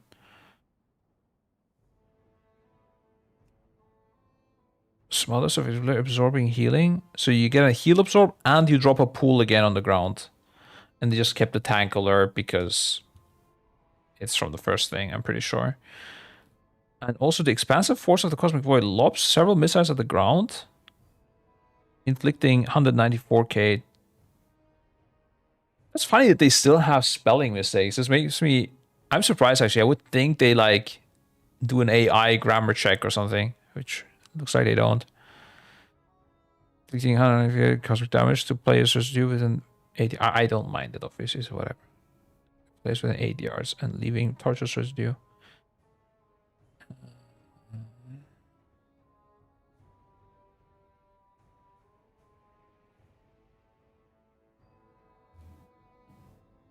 I don't know what this is. Oh wait, if the target is standing in torches, if the target is standing in torches when the take command is removed, they create a burst of quintessence. Ah, so that you don't go into previous pools and stack them up. Okay. So this shouldn't really happen if it's a punishment if you're trying to outplay the mechanic. Okay. 14 seconds spread. That's a long time to spread, by the way. Not sure if that's gonna be like this. It's also dispellable. Wait. Maybe this is a Google. This is a Wowhead. Maybe this is like on just like 3 players. I was thinking like 8 players getting this or 10 or something.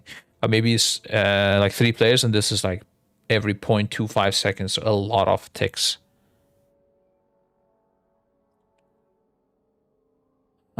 My guess is more like it's like 3 players now and you dispel it one by one or something.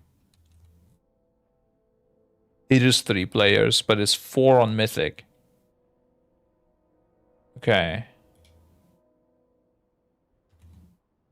So yeah, I guess you go out and dispel this. And when you get dispelled, you gotta immediately move. Get a healing absorb. And you gotta put the pool. So that's an interesting one for sure. Like you gotta communicate with your healer to dispel yourself without a macro. How would you do this is either you have a whisper macro to whisper a healer, or I don't know.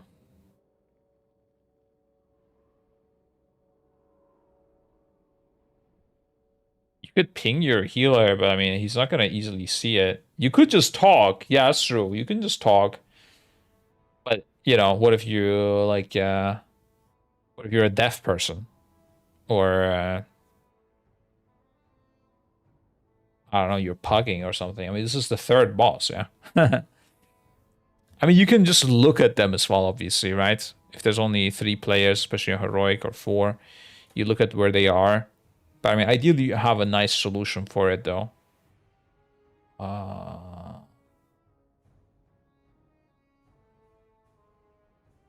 Yeah, that's something to figure out. I don't know. Self-ping? Yeah, maybe. Ah, wait. I think what you could do is if it's 4 targets, what else do we have 4 of in a Mythic Raid, guys? Healers. So you could have 1 healer assigned to each person by just choosing the first raid index. Like the first healer is choosing the first one that is closest to raid 1.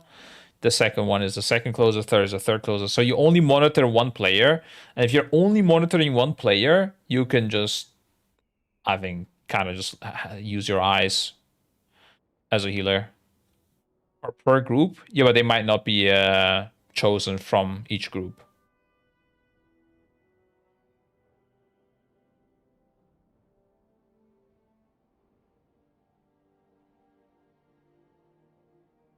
Yeah. I realize with things like this, self-dispel is gonna be pretty nice, by the way. Like, Dwarf is a lot more OP than it was in the past. Can't they just grip and Master Spell then? Master Spell might work. If you're in a residue already, it punishes you, so I don't know how it will work with people stacking and getting dispelled. You couldn't stack in an old pool, but maybe because of the spells at the same time, it could actually work, yeah. Which would be the easiest solution to solve this mechanic. Master Spells might be really strong, but at the same time, it's a third boss. I mean, is this supposed to be hard? I don't know. What's going on here? Could also just let one expire, honestly, depending on how much damage this is.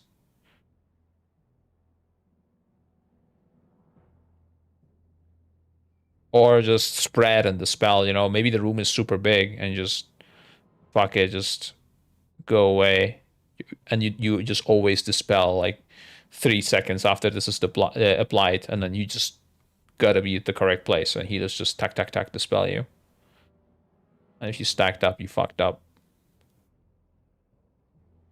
The spelling kind of break the point of the mechanic, though. No? Still spawns the pool. It's just a dot that you remove by dispelling. Can't really pack the second boss, Mana Forge, also. That's true, yeah.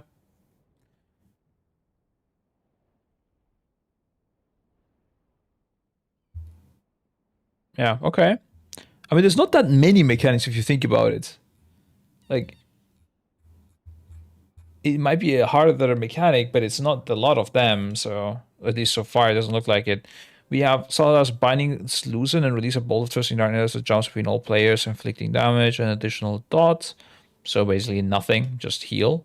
And then we have Cosmos and Contamination starting target attack swap.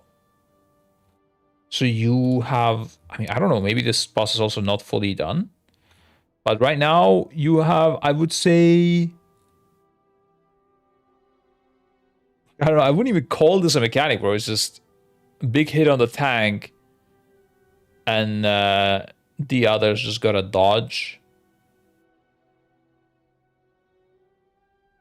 So splits and echoing. I mean, I don't know what this exactly means. It's just Twilight Spikes. Also on Heroic. Yeah. Maybe this echoing is a little bit hard and people gotta like go out and spread, I guess. You have the heal and blast phase. You have the orbs you gotta kill every time they're up. Don't let it reach the boss. Maybe you can CC them as well. You have the interrupt images. You have the dispels. And that's it. Maybe that's why like it's fine for it to be difficult, right? There's nothing else. Literally, I would go to this boss and I would say, alright guys, we have 3 jobs to do. Or 4 jobs, I guess. Kill the ads, CC them, don't let them reach the boss. With the dispels, go out and get dispelled. Interrupt the images, the one without Nexus shields first, so we can interrupt the other ones. And lastly, get out with the Echo of Shattering Twilight and dodge the spikes. Yeah, no, it's okay. Are you fan of the 3 separate raids? If they release it with the schedule that the guilds are proposing, yeah, which is first week, Heroic Week for the first 2 raids, second week, Mythic Week for the first 2 raids, third week, everything unlocks on all difficulties. That would be nice. But if they do some other fucked up shit, I don't know. I'll be still okay with it as a player. I'm not so happy with it as Race for First Team. Alright, guys, this boss was fucking easy peasy, dude. Fallen King. He is truly fallen, dude. We were cooking hard on when he was the real Nexus King. Okay. I think I'm gonna go for the Light Blinded, which is a council boss. This is gonna be a little bit rough, I think. But we're going in, guys, okay? I hope you're ready. Holy shit, there is... Okay, it's for each unit. Also on the Falling King, we also have this... Oh, this is the interrupt images, okay. Yeah, easy peasy. Alright. This boss looks really boring, I must say. But the interesting part is, I guess, we're fighting paladins. The question is why? Okay, I don't care too much. I think the bosses look boring, so unluck. Not fun for me, maybe fun for some RP enjoyers. We have a War Chaplain. Looks like a healer or something.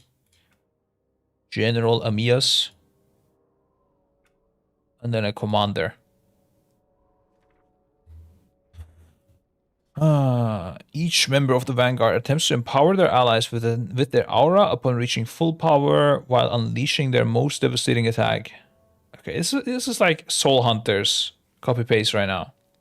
A member of the light-blinded Vanguard is emboldened by a zealous spirit, increasing their damage done by 30% for 45 seconds. And empowering one of their primary abilities. Okay. This is when they reach max power. Upon expiration, the zealous spirit manifests and seeks out a new member of the light-blinded Vanguard to embolden their fanaticism. So the zealous spirit is one by one going to different bosses and empowering them. We have the Mender spirit. Manifests the spirit of the Mender, which moves to Amias Bellamy's side and then unleashes Tear's Wrath when Bellamy unleashes her Divine Toll.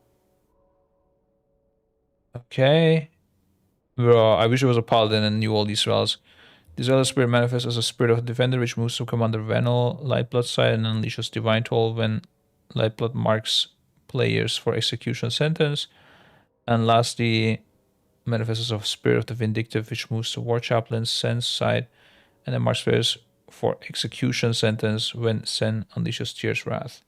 So they're like copying a spell, doing a second spell when they're doing their main spell. Okay, whatever, I guess. Sure, maybe this will make sense later. Also, oh shit, the lifeline of Vanguard's secret retribution for any of their allies seen in battle. Oh, okay, increasing their damage by 30% until they avenge their fallen ally or die trying. Okay, I thought it's gonna, when it kills one of us, I thought it's gonna be getting stronger. But yeah, it makes sense. That's how the red thing worked. 30% is not a lot, actually, though. So it might make sense to kill one before the other. It might make a lot of sense to kill one before the others, if that's the only punishment. I think they might need to up this number to, like, I don't know, 80% or something. So the commander is the red guy. The general is the tank. And War Chaplain is the healer. Let's start with the red. They tend to be simpletons.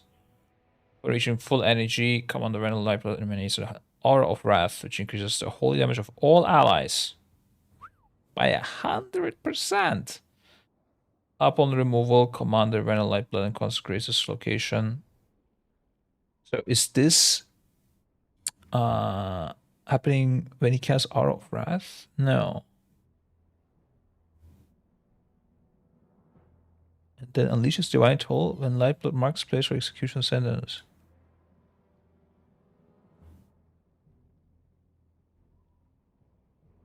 A member using their damage done by 30%, empowering one of their primary abilities. Okay, it's not empowering their full energy ability. I got that one wrong. Upon expiration, the Zealous manifests and seeks out a new member of the Vanguard. It feels like we are able to direct the spirit as well.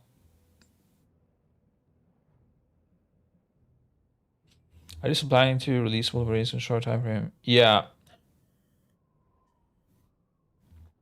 It's with a delay still, yeah. Technically 60% because it's the 2 survivors. Yeah, but like the abilities won't hit at the same time, right? So I still think 30% is a bit too low. But maybe, I mean, it might be intended, right? That we kill one before the others. Okay, so this spirit is not related to their their main ability. Okay, I misunderstood that initially. So this is just empowering another ability. And increasing their damage done by 30%. Okay. A lot of damage amps here, and then there's an aura that gives them damage. I guess we need to move him away during this. 100% sounds like a lot. This is gonna be some Shadow Priest a dream fight, dude. What is happening here? Same with Affliction and things like that. Okay. So this is the main ability. When he reaches full energy, marks several players for execution sentence. Oh no, this is not the main ability. It's just one of the abilities. Execution sentence inflicts a shit ton of damage, evenly split between players in the impact area, while greater execution sentence inflicts 1.7 million whole damage, evenly split. Okay, so there's a shit ton of damage, and there's even more shit ton of damage. You gotta split this with at least like 2-3 players, I would think. At least, and then this one with like I don't know, 10. This is definitely a check. Let's see what targets we see and stuff. Upon impact, and it creates 3 divine hammers which spiral outward, inflicting damage. Players struck by execution sentence will suffer 500% increased damage from additional execution sentence for 5 seconds. So they're not landing at the same time, perhaps? Oh no, they just probably they don't want you to stack with everything. That's probably what that is. Oh my god, I'm getting the paladin spells as well when I search for this. Never mind, actually a lot of them are the boss spells. There's a shit ton of... Oh, look at that. It's not in the journal, but there is... If not enough players are hit by execution sentence, Commander Renal Lifeblood will immediately execute his target. So you can't just immune soak this. Unfortunately.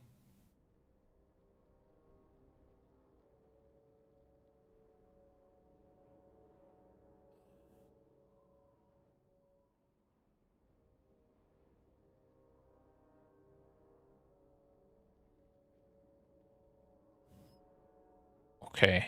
Bro, I opened so many tabs for execution sentence.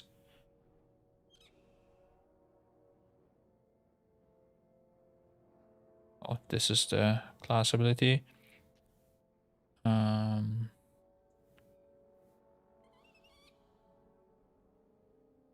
It says it's only within 3 yards or impact, but you really gotta stack. What the fuck? That sounds sus to me. 3 yards is a bit too small. This gives you a 10-second uptime as well. It's a 10-second channel. I guess it's like slowly landing down on you. Damage taken, increased by 500%. Yep. Trigger missile. Alright. Okay, so we have 2 mythic, 2 default, 1 normal. And maybe there's just 2 of them, like 1 small one and 1 big one. That would make things quite simple. Or there's 2 small ones and then like 1 big one that's separate.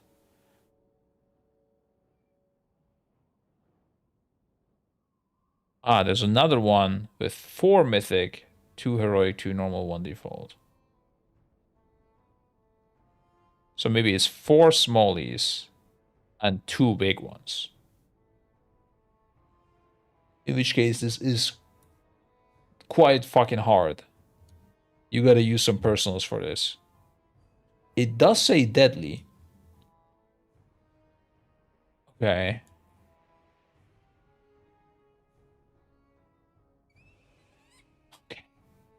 There is another version with 7 mythic. What is happening, bro? It just keeps growing. I don't know, guys. Maybe sometimes there's multiple big ones. Maybe there's sometimes only small ones, but there's more of them. At this point, anything is allowed. Anything is possible. Oh wait, the names of it may have been actually telling us execution sentence.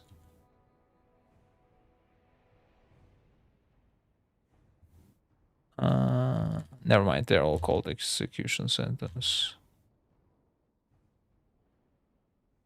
Yeah. But maybe one of them was called greater. Okay, then we have forbearance. Cannot be affected by avenging wrath or divine shield.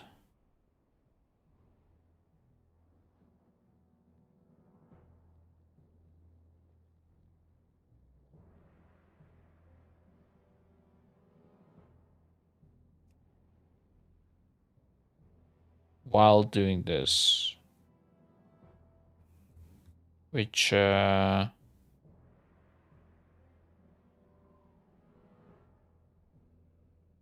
this would cast divine toll.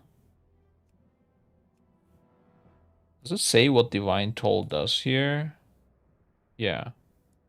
Wall of holy shields, damage, and pacifying player struck for 3 seconds. Oi, oi, oi.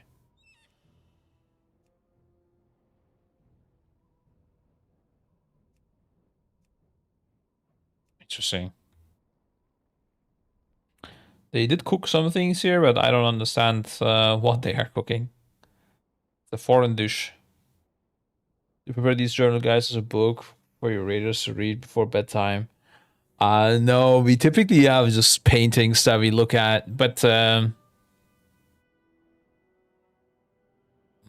heroic we don't do that much typically. It's mainly for mythic, and then after mythic is done, we prepare the full strats. Isn't the power sentence the 7 ones? Empowered sentence? Execution sentence, you mean? I don't know what you mean. The spirit. Oh, does it say that it also empowers them? I thought it will just do an additional effect. But maybe, yeah, maybe the spirit ones, when you have the spirit, it also does more of them. And then unleashes divine toll from when light blood marks place for execution sentence. I don't know. It doesn't say that, but it could be a way. Oh, you mean like this? Yeah, you're right. You're right. You're right. You're right. That's why there's different ones. So it's not the same unit, but when War Chaplain casts her Tear's Wrath, we probably get a different version of Execution. I'm guessing the 7 one is the real guy, and then the spirit ones are like a weaker copy of it, like 4 of them or something. Is there another execution sentence? Unleashes. Destroy toll.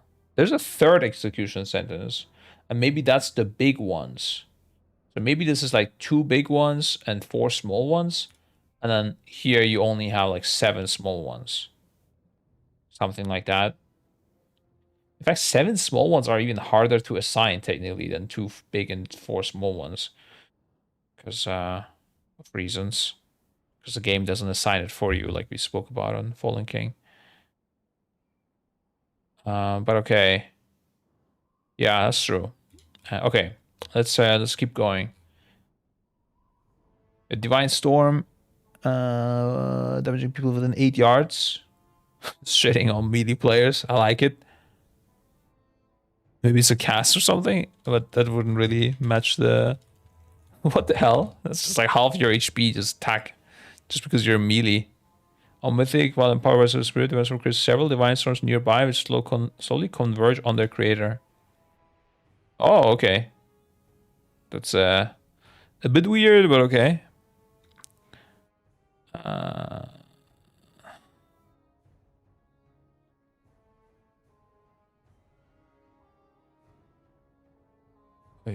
It's again, so many versions of them are available.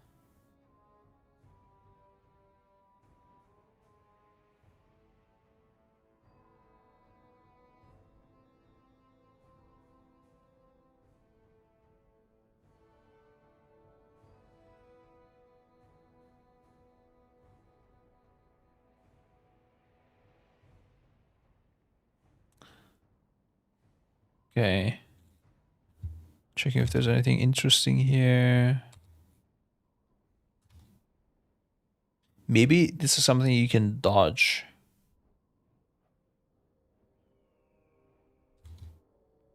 Let's say trigger missile, I don't know.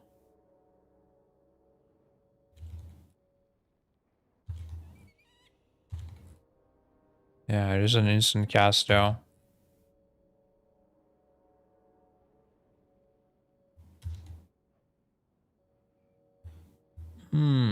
Okay, wait, the spirit, let's say, empowers the effects of divine storm. Does it say that here? One of the primary abilities. That's weird. The zealous spirit, all damage done increase, empowers the effects of divine storm, summons the spirit of vindictive upon removal.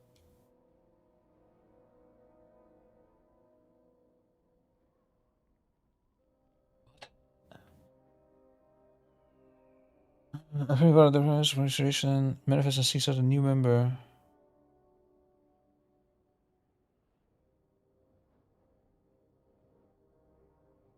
I think maybe that's an outdated one. I actually don't like how this is released before a raid. I don't like it either. This is not my preferred way of doing this, but it's just like I have to do this. I'm basically like doing what I need to do anyways, just on stream. But it's I definitely do not like this. And other games don't do this, and they're doing great. Okay, I mean, they're doing great is a bit of an exaggeration because what happens in Final Fantasy is as soon as the patch is out, all teams go and data mine while they are also progressing. Like they have a set of people outside data mining for them, typically. But even with data mining, you don't get this much information. They get even less. They get like the spell icons and sometimes you can get animations as well if you're good. Spell animations. So that's kind of OP. But yeah. Ideally, none of that would be the case. I think they do this so people don't have to data mine. I don't know, man. Not this. I don't think this is true. I think they just don't want to go through the effort, and I think they like this. Like when I had the talk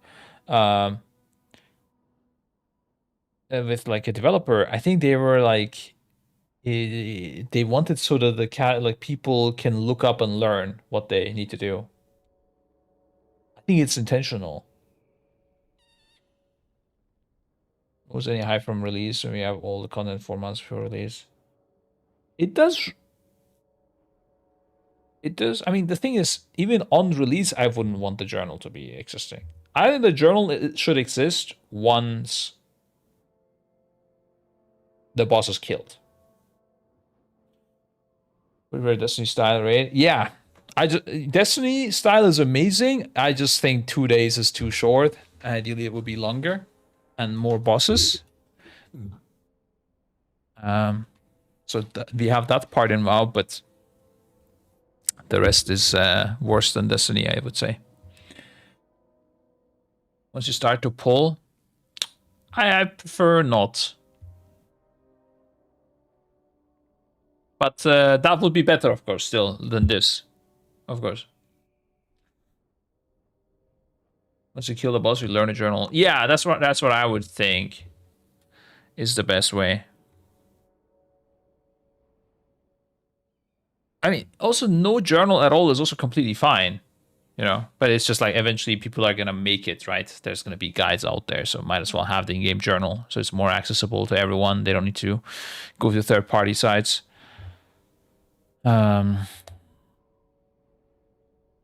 Also, this creates a zone as well that if you're in it, you get killed too on Mythic. Oh, it's the things that are converging, I guess. This is the weirdest mechanic so far, for sure. Like, it's just hitting melee. They can't do anything about it. Maybe it's like a frontal? I don't know.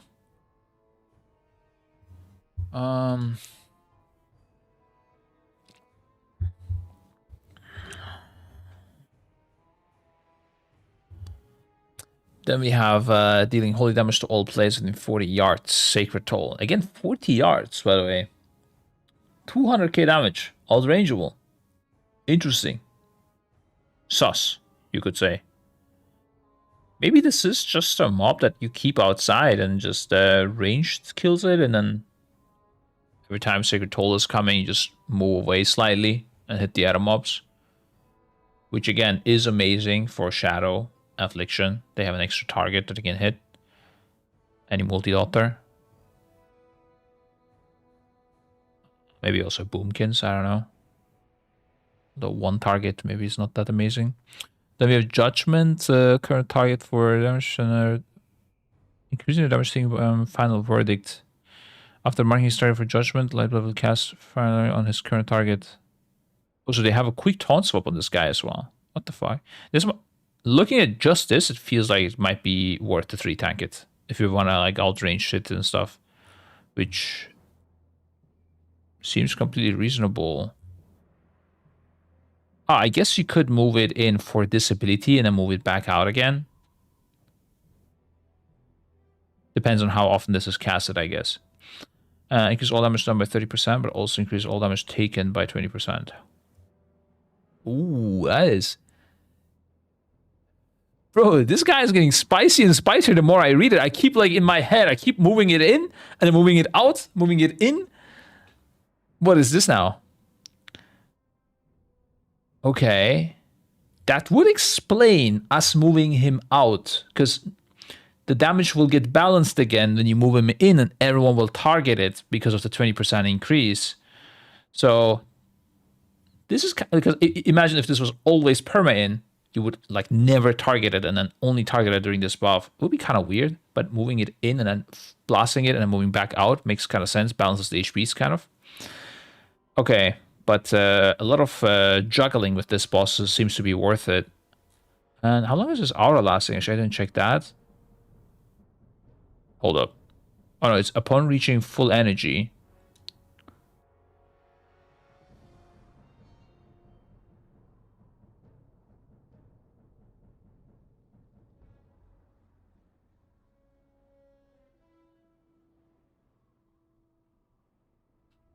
That seems sus. Upon reaching full energy, you just move him out and you're done? Okay, maybe the room is really small and we don't have 40 yards. Can you show mount for collecting 600 mounts? Wait, can I see it here? I can show it for you. I guess you guys don't have access to this, so... What is it called, bro? It was like an owl.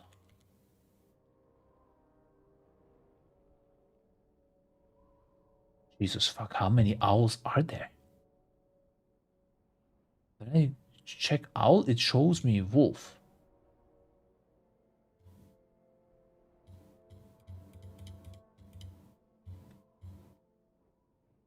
That's a cool mount, by the way. Sources. Achievement.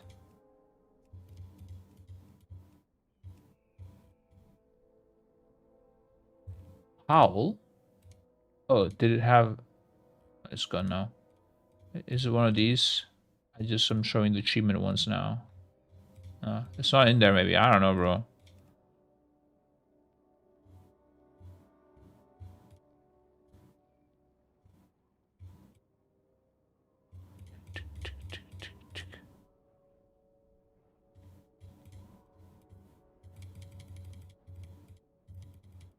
Could it be not in the game yet?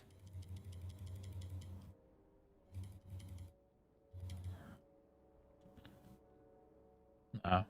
It's called Anushala. Oh, okay. Anu.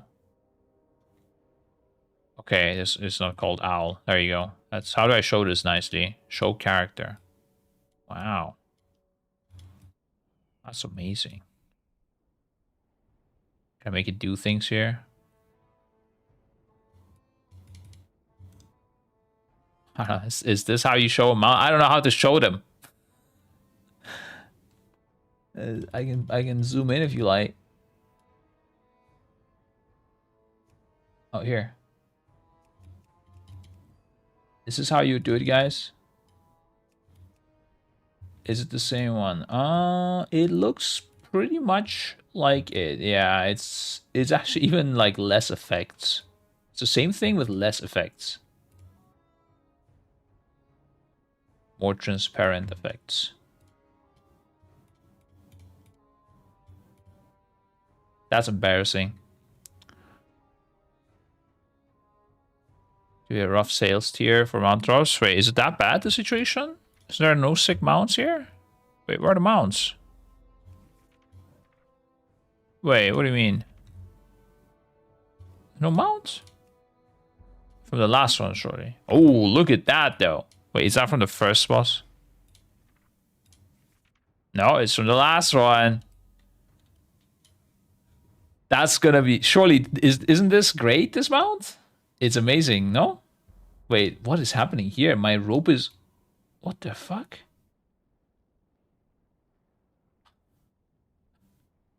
Is this how things look in this game? I guess so. How else are you gonna do it?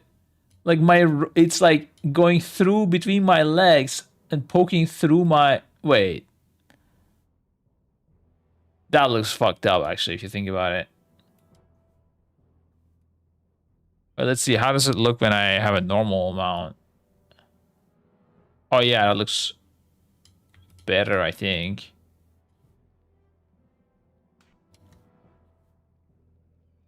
No, it's actually like that. It's just... That's just how the game is. Look at that. It's just poking between my robe. It's kind of looking awkward. Yeah, yeah. I'm glad this is not the thing that I care about in this game. But if you don't have a robe, if you unequip the robe, and then you look at the mount, looks great. That's how we're gonna make money again. Okay, anyways. Good distraction. Gotta go back though. This paladin boss is complex, dude. Alright, so he reaches full energy, move him out, or everything does 100% more damage. And then he pops the Consecrate, which is big damn. And also increases their damage taken, and also pacifies everyone. It's like GG's. You gotta move him out. Okay, it makes sense. I do want to see the duration of this, though. Aura of... I'm guessing the duration of this is 15 seconds. Let's see, guys.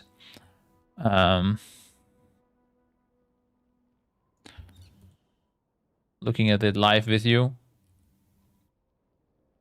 It's just experience, guys. What can I say? I'm just too good at it. I don't know what to do.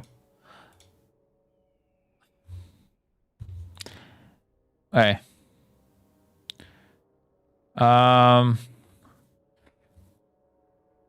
Execution sentence. People soak other people. Then dodge the hammers. Melees get fucked or don't target this guy. Keep it maybe... Oh, you can also keep him close, but you don't target it. True. So you get like out away 8 yards. Then Sacred Toll, yeah. Will just do shit ton of damage if you keep it in, or you gotta keep moving him out again. Judgment, you gotta move him in again, so they'll attack you taunt. And then Avenging Wrath, you wanna move him in again. So you wanna DPS it. Okay. Let's there's another aura. No way. Oh no. Okay, I think 3 tanking might be the play here, guys. Just 3 tank and relax. I think another aura. Damage taken by allies within 40 hours. Decreased by 75%. Yeah, there's no way we're taking this. Damage taken by allies.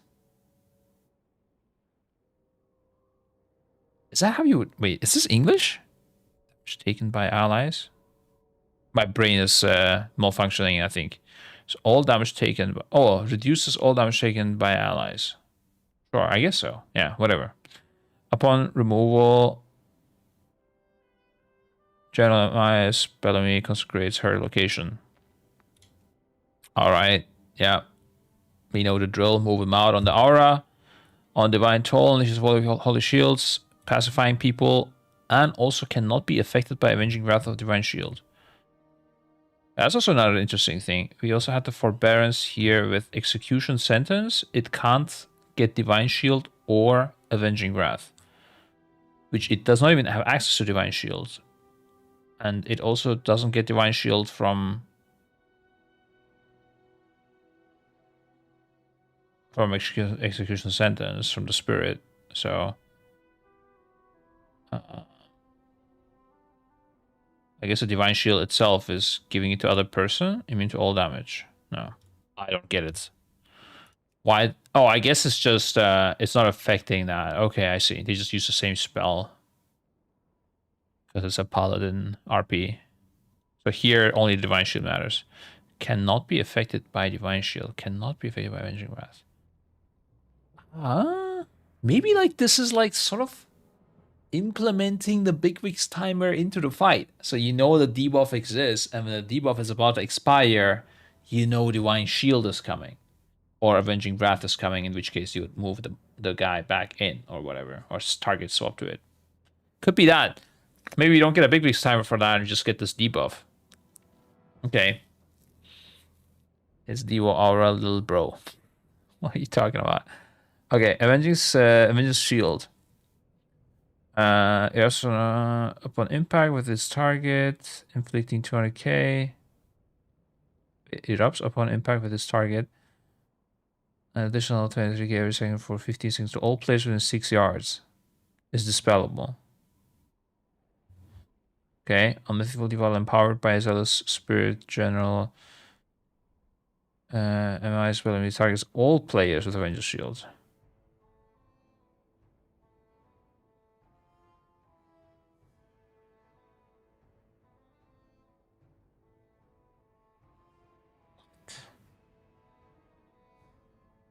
What the fuck?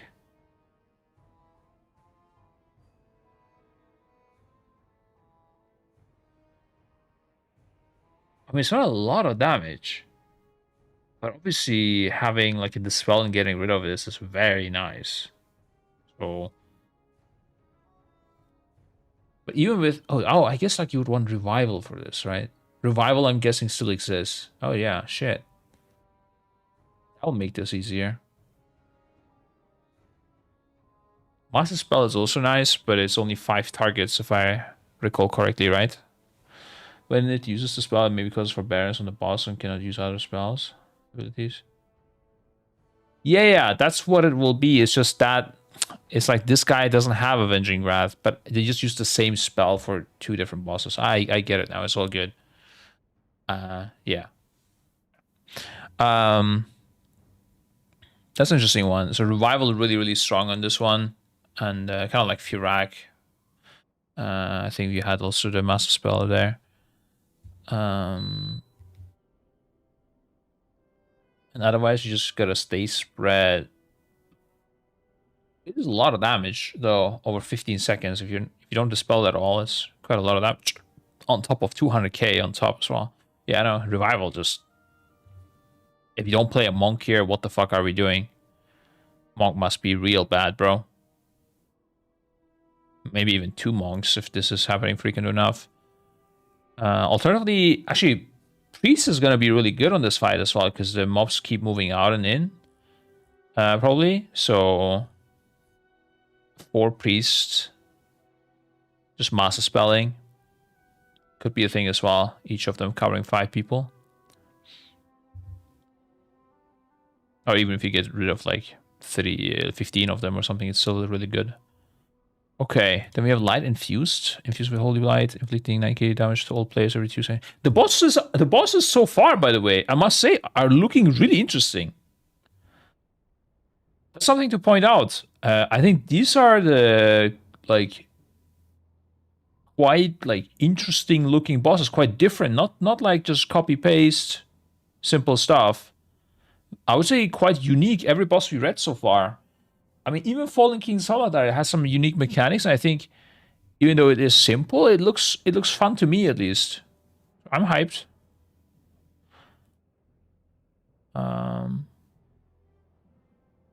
Okay, anyways, is invisible light inflicting damage to players every 2 seconds. Light vision damage increases by 25% every time a member of the light planet Vanguard unleashes their aura. Oh. So this guy gets stronger and stronger.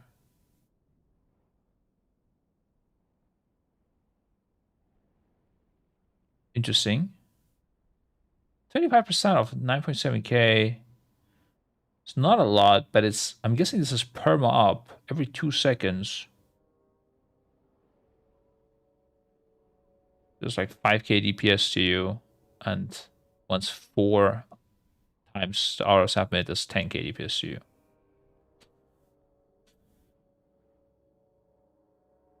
That's not a lot.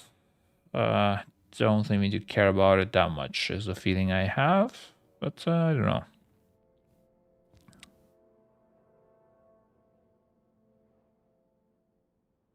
Yeah, okay. Judgment. Oi, oi, another judgment combo. Increasing the damage by Shield of Righteousness. So you again have a judgment attack, and then that's when you need to taunt the other guy. Get the Shield of Righteousness. Okay, so this is also, like, I have the feeling that these won't happen that often because both bosses had it so far. Maybe the War Chaplain also will have it. Although she's a healer, so maybe not. Let's see, quickly. Just as damage, okay. So this could also be just immune tanked by a DH. I don't know if you guys saw, DHs will have 2 stacks of Netherwalk now, so quite OP for things like this. DH will be your go-to guy to just taunt mechanics.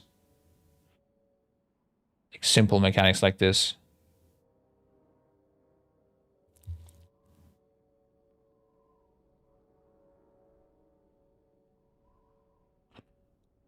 Okay. Oh, you might want to master spell this one as well, I guess. Oh, I didn't think about that. Ooh, it is removing all your dots, though.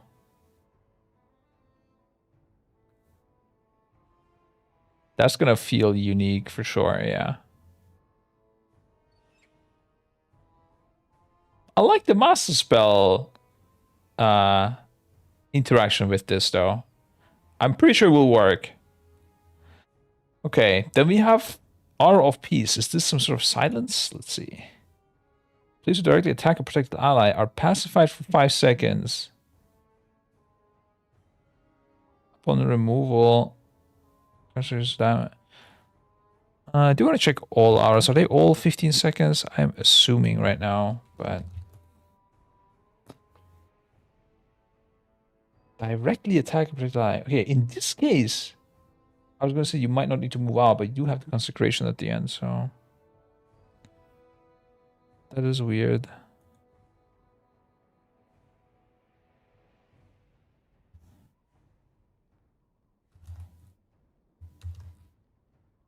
Oh, this is 25 seconds. The wording directly attack an ally makes me think that the boss itself won't have this himself, herself, or whatever.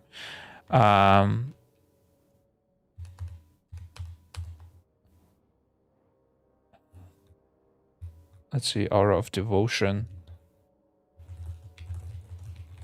I would think Aura of Devotion is 12 seconds then.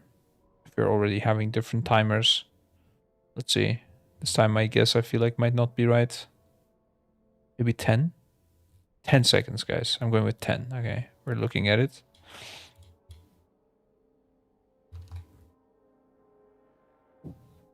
It's 25. Okay.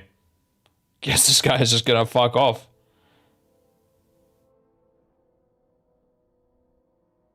Or it's definitely not a blind. Like, if this is a blind to everyone and you can't bring it out, that's ridiculous, so... Okay. Then we have Tears Wrath. upon 5 nearest targets every 5 seconds. It's just right. 5 nearest targets. Inflicting damage every 3 seconds and absorbing 400k healing sleeve. This affects stacks.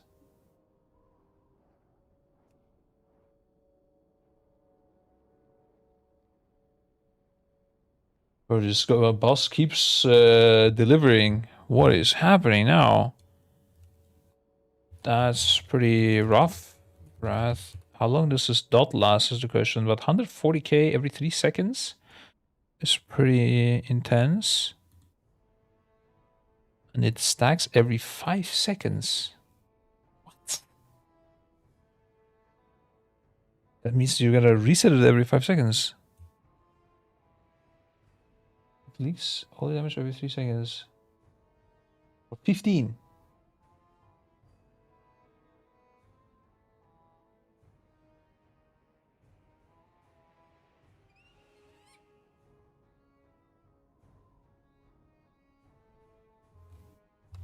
Is this like perma up?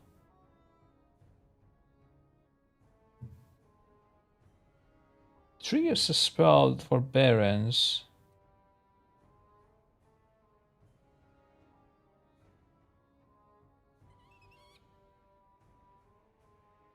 Wait, do we have any duration? Is 20 seconds. Ah, maybe. Okay, maybe it's only happening for these 20 seconds. Still pretty intense.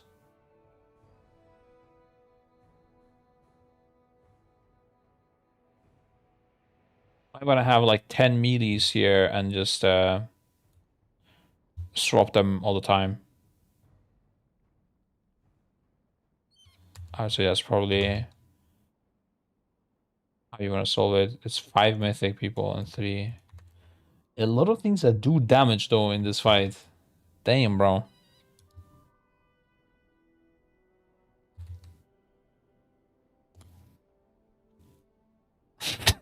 Guys, literally every fucking spell has healer alert, bro. Or it should have. Like this one. Why is this not healer alert? It's dispellable and does 200k damage to fucking everyone. This is a healer alert, I can tell you. They just had to stop applying it to everything at some point. Okay, we have another healer alert, guys. Healers, wake up. Unleashes the Holy Light, inflicting 30k holy damage to all players every second, and calling down Pillars of Light, which inflict 200k damage to players in the impact area. Okay.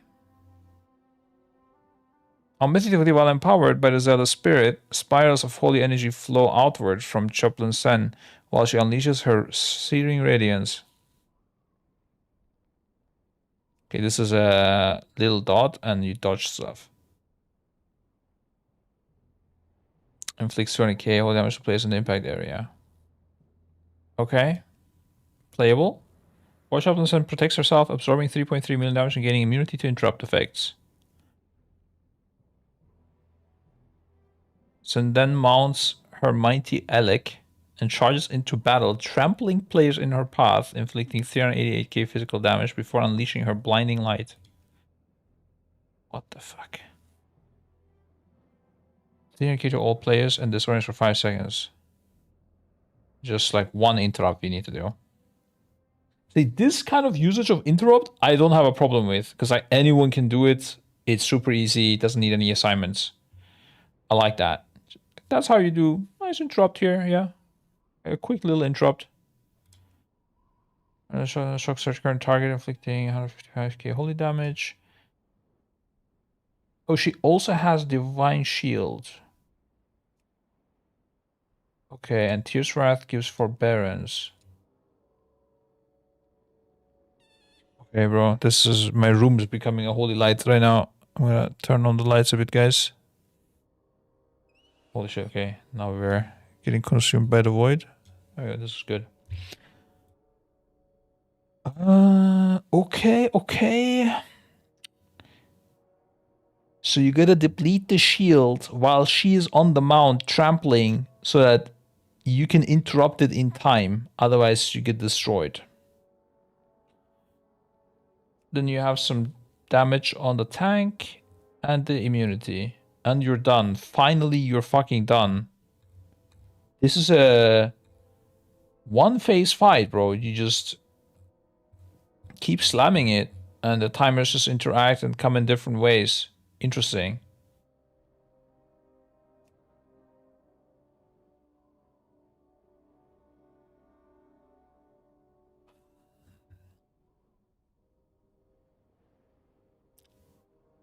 Just Tears Wrath and Belly. Okay, and then the interesting things are on Commander with Executioner's Sentence, you get Divine Toll, which is just damage and Pacify. With the Minder, you get Tears Wrath. Then you get Divine Toll. Which is this bad boy. If this stays for 20 seconds, it's Monka Shake. Else, if it's just once, it's fine.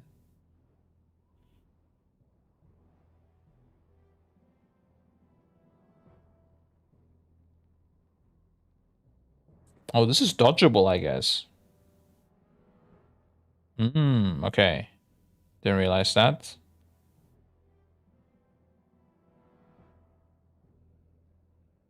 Or is it dodgeable? Let's see. Divine Toll. Maybe it has a max targets.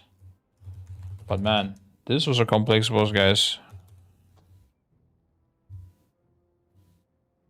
The fact that it has no phases, like it obviously will have phases because one of them will be empowered and the other one will not be and stuff, but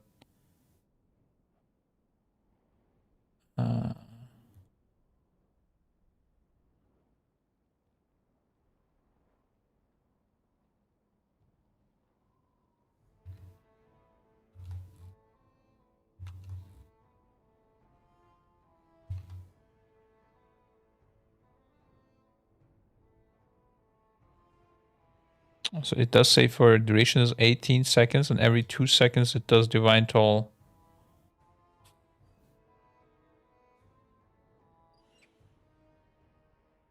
Man, this boss looks cracked, guys. I don't know what the fuck is going on.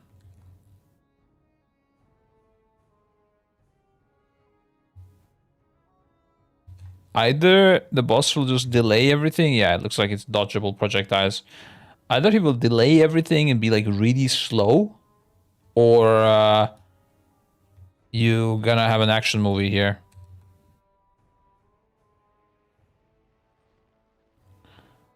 No add-on effect is kicking in.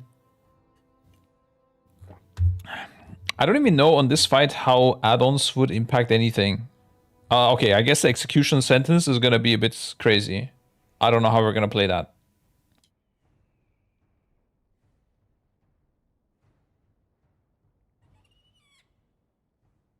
How long time do we actually have? Execution. I'm gonna check it again to resolve this mechanic. Because if it's like 5 seconds or something, what the fuck? No, it's 10 seconds, okay. Yeah, this might be the first boss where we actually mark people from the raid frames. And then you have an assignment.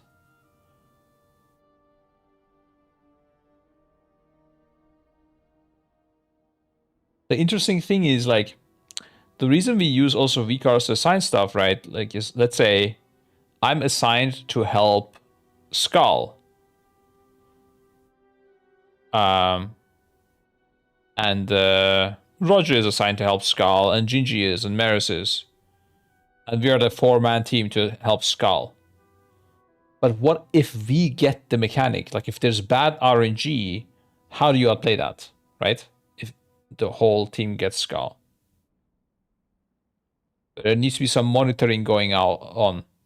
That's why you would have dynamic assignments typically, but how would you implement dynamic assignments when you don't know the state of everyone and can immediately decide like a machine would?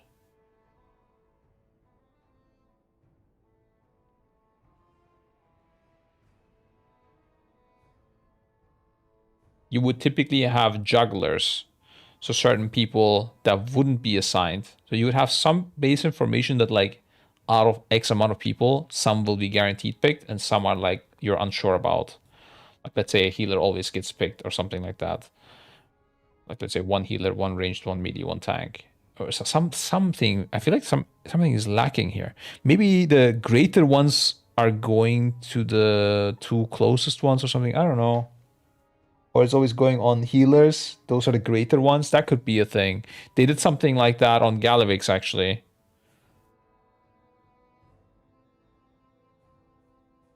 And the Final Fantasy does that as well. Like if a spell targets the healer, and there's different types of the spell. The healer one is like the Team Soak one, and the other ones are like spread ones or something.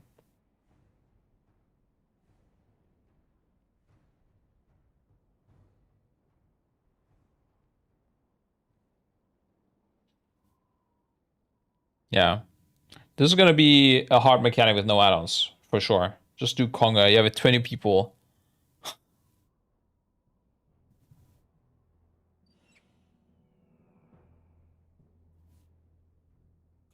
Another way how this could be solved is if healers don't get targeted, you could hard assign them to spots. Or healers and tanks don't get targeted, you could hard assign them to spots. And then everyone else, like if you get the mechanic, you go to those spots. If you don't get the mechanic, you go and soak the big ones, and then you guaranteed have enough people. That could be a thing. And then you just get assigned where to go by scanning the rate frames. And if you have the debuff, if you don't have the debuff, you know what you do depending on your role. That could be a thing. Yeah, I think this might be a thing where healers don't get it or something. People definitely gotta make the distinction between the two debuffs, though, the greater and the execution one. This might be causing issues. You gotta look at like the animation or ideally your debuff.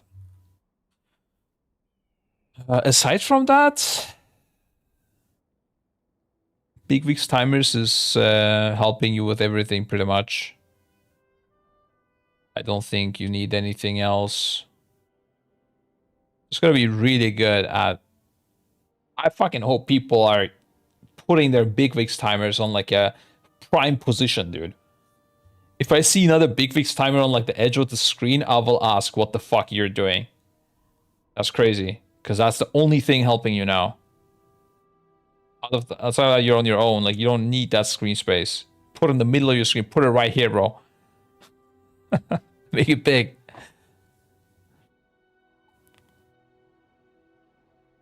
You will have Big Wigs. Big Wigs works. It just won't give you like the nicest warnings and stuff, but the Big Wigs timers will be there. They're made by Blizzard. I'm running out of coffee. Is anyone else doing it like this? I thought coffee you were supposed to drink quickly while it's hot. But what I do is I just get like a massive coffee mug. This is a big one, yeah, from Echo. And I like sip throughout the day. It will get cold. I enjoy it cold as well. It's all good. I don't know if I'm doing it right, but this is how I like it. Oh, you want to enjoy coffee? I'm enjoying it like this.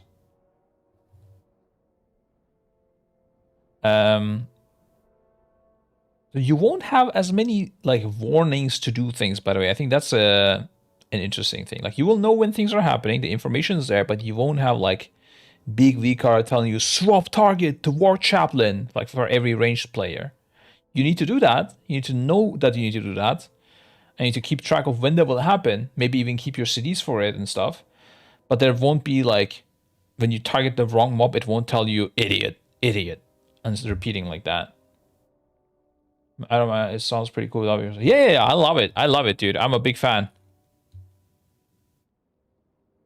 I wanted this since a long, long time. I don't know if people remember before any of this was a thing. I was hoping this would happen, and people were thinking that this is crazy. Honestly, I thought it was crazy as well. I never thought they would do it. It's kind of my dreams are coming true so far. Skill expression is back. Knowledge and awareness will get awarded. Yeah, that's true.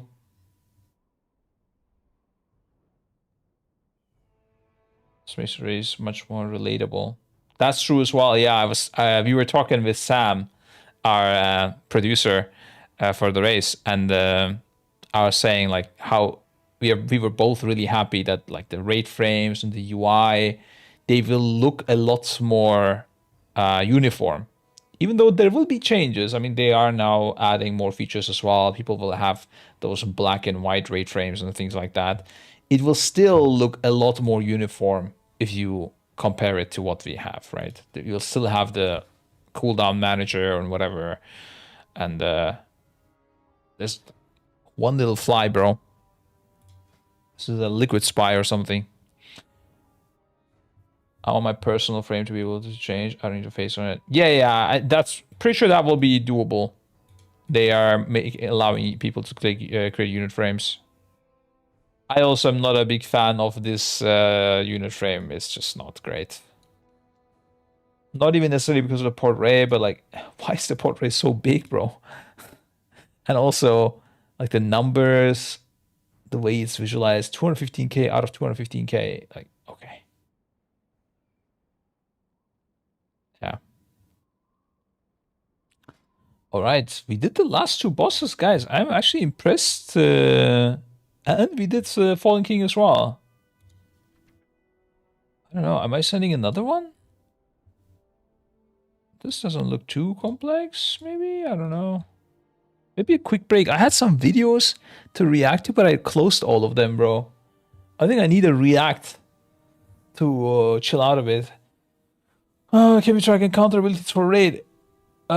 With Bigwigs, yeah. Like, you'll have a Bigwigs timer. If all different things are achievable in game, it is fine, I think. Wait, what were we even talking about? Different things? Oh, the unit frame stuff? This unchanged UI frame indicates your resources, HP, and whatever. It doesn't matter as much as your character's face. Yeah.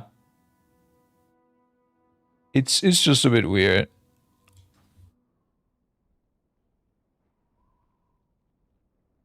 I mean, they should just provide, like, editing on this. Like, I don't know. I'm surprised they don't.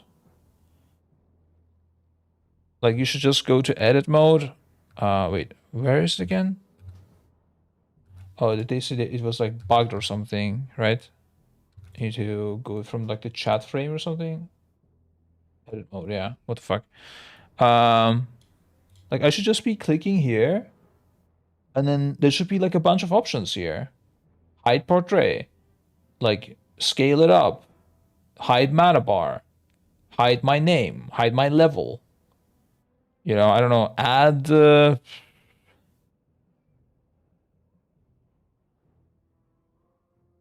even like the number, or like add an absorb bar or something like below as an extension to it. I don't know, just some functionality would be nice.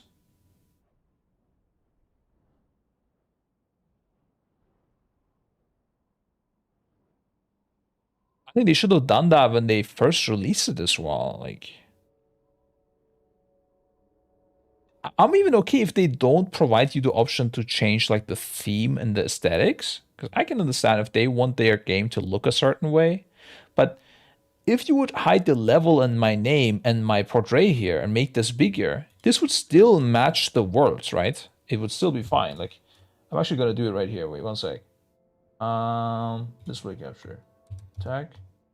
Hold up, guys. Oh, not like this.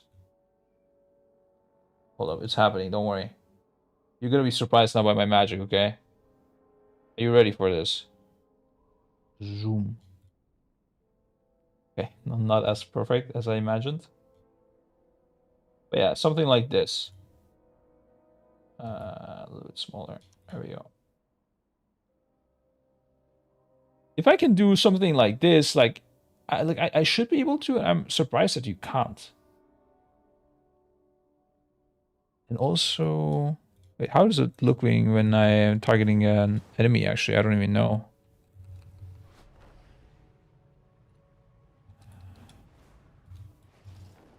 Yeah, also like the enemy HP, making that red or something if I want to. Should be a thing as well. Simply hiding my mana bar and making it bigger like this. Or making it the mana bar smaller. Yeah. I don't know. There could be a lot more functionality here instead of just allowing people to make add-ons to just provide the functionality. I don't think it's that bad. Or I mean, make the default a bit better as well. Maybe provide some like something from like 3 different sets or something. I don't know, like a compact one and more detailed view or something. Time to make some forum posts. Yeah, dude. I'm sure they will implement it if I make a forum post.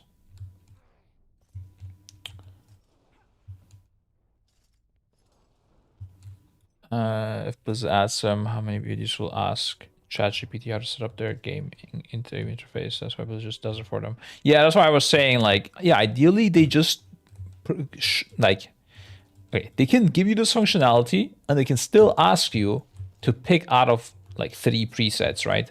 Like detailed view, the RP view, or like leveling view or whatever, with like showing a bit more like maybe a beginner view it could be, and then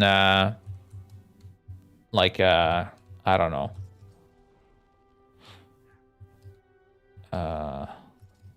less detailed view, compact view, I don't know what you want to call it, and then a little bit of functionality. I mean, I think it's also depending on the person.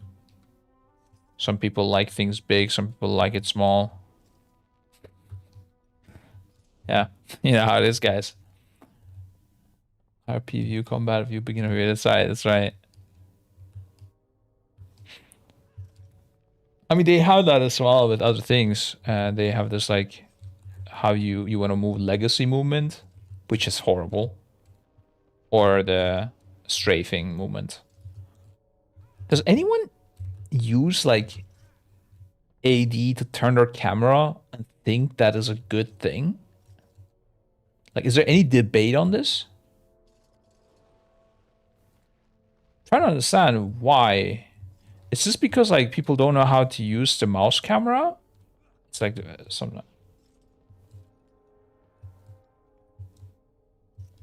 I was surprised to see that that functionality is showing you now that like you can pick between the two.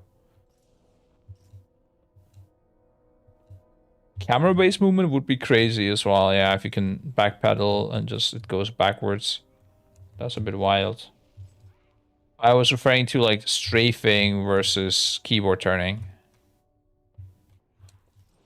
Isn't it good as a healer, strafing? Strafing is good for everyone. I just don't know who keyboard turning is good for. Click to move? You can already do click to move, which I think is crazy to do, but if you want to do it, there you go. So, am I playing RuneScape or what though? I mean, I guess I don't know how it works if you are flying. Yes, it's a bit cooked. I don't know about click to move, bro. This is what you used when you were botting back in the days. I, of course, never would do such a thing, just to be clear. In fact, I despise it. I'm going to turn it off now. Keyboard turning might be for console players. Maybe it's decent for them.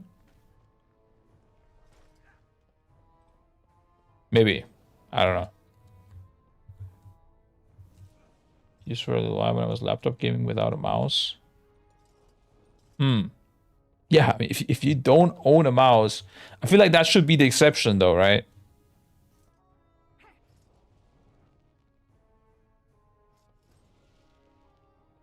New games, so someone must use it from Fellowship. Yeah, maybe. I don't know. Okay. Wait, what video did I have to react to, dude? Are we just sending another boss? Fuck it, guys. Let's send another one. I'm going deep. We're doing every boss today. Fuck it, homie. Oh, DC, damn it. Okay, I go react.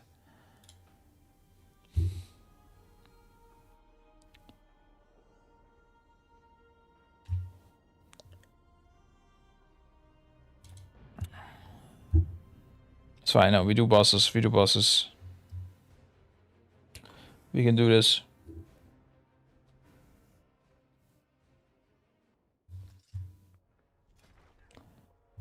What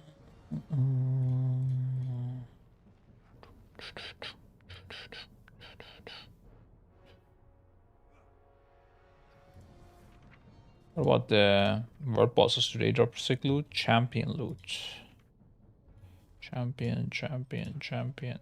Oh, there's a trinket with a random stat. Not sure if that's a placeholder, but that could be an interesting trinket actually. Sometimes these tend to be like better than any other ones. 3 out of 6 as well. 3 out of 6 is not bad, by the way. 3 out of 6. Spire. Why? 259 is first boss. Wait, what? Which Spire is the one? Yeah. 259. Oh, this is 2 out of 6. Wait, what the fuck just happened? Okay, guys, everything is fake. I don't know. Now it's all 2 out of 6. I guess we were getting debated. What?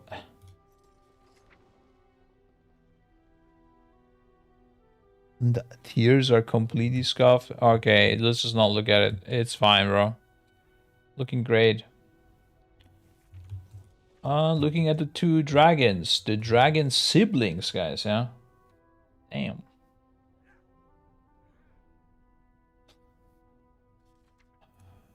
Okay, one is the light guy, one is the dark guy. Velgor is dark. Velgor stands for void. Ezorak stands for... I don't know.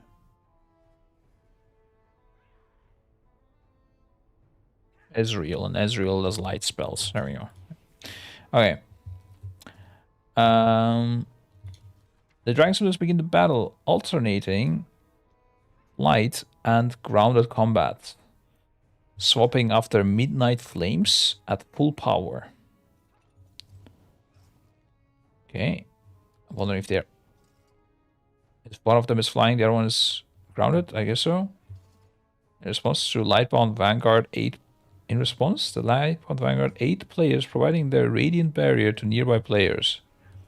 Eventually, both dragons land, combining... Yeah, okay. Combining their Draconic Might to annihilate players once for all. Okay. Punishing hand energy, Ezorak and Velgor fly as one, each spewing 58k shadow damage to all players, plus an additional 22k every 0.5 seconds for 10. Okay. And this Radiant Barrier, Sen emanates holy power. Oh, is this the same Sen? Wait, what? Are they like testing our strength or something like that? What the fuck? They're first helping us and then they're fighting us. It's crazy.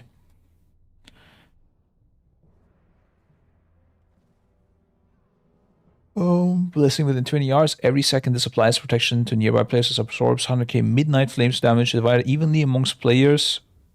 Interesting. That's very interesting. Additionally, very interesting actually. Because you could have like some people immune and stand outside and take the flames, and other ones go into the barrier.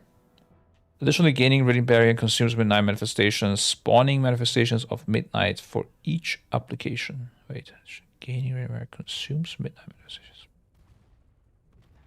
Each application. Okay, this barrier's effectiveness is limited to 25% of each damage occurrence. Okay.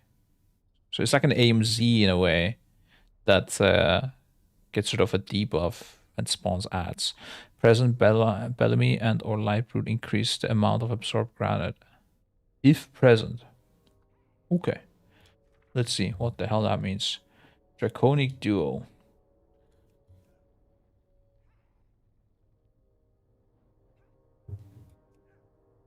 Okay, let's read the other stuff first. So we have, if present, War Chaplain Sen, General Emius and Bellamy, and or Commander Renal. Okay. Join in the battle against Volgor. What does that even mean? Is this like maybe weekly changing? Which one is helping you or something? Sen emanates holy power for 25 seconds. Yeah, we read all of this. Manifestation of Midnight. Okay. The Mephistophelian ignores all threat, fixating upon their target at all costs. Every 3 seconds, they apply Shadow Mark to their target, inflicting 11k damage. 6 seconds after the manifestation's death, the mark detonates, inflicting 200k damage to other players within 5 yards of the other mark target, knocking back as well. Okay, bro. At that point, they just like kept throwing things. 200k, yeah, it's knocking back, it kills them, it fucks them up, it kills their family, everything. Sounds good. Knocking back too. Everything the manifestation darkens, increasing attack speed by 75% and reducing the speed at which they can be slowed to by 50%.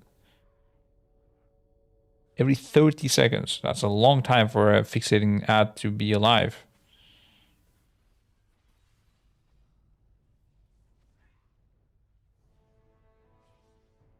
So 6 seconds after it dies, your mark detonates within 5 yards only. Okay. Aura of Light. Presence of the Lightbound Vanguard weakens enemies' vitality, reducing their maximum health by 5% and damage number 5. This effect stands for each present member of Vanguard.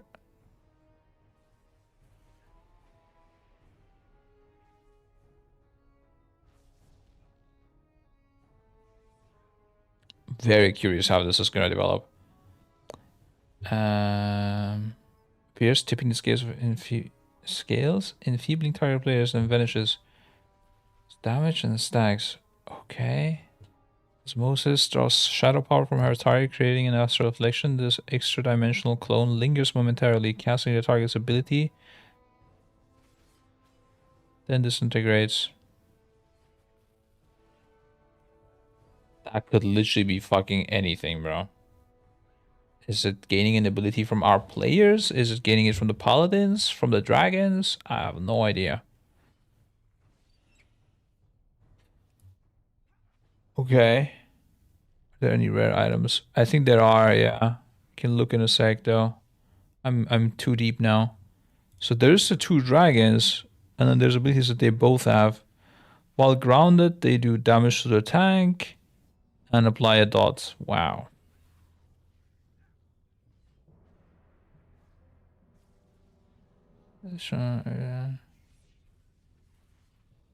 Impact location. Something is impacting after he bites the tank. I don't know what.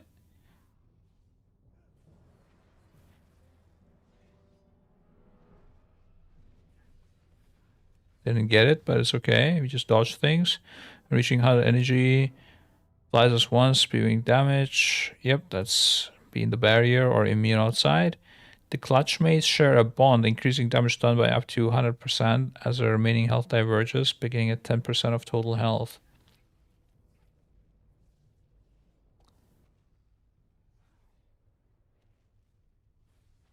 Dude, this is literally... Wow, holy shit. That's crazy, guys.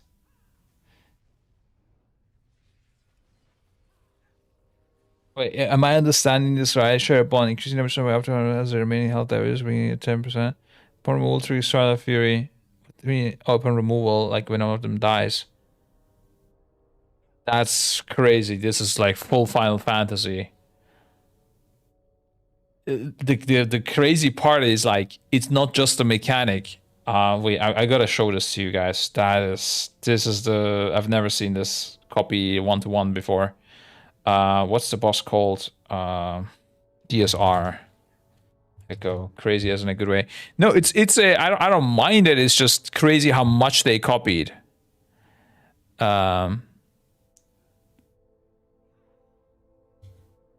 Okay, you gotta look at this video. I can do one more. Oh my god, that was so loud. Roger.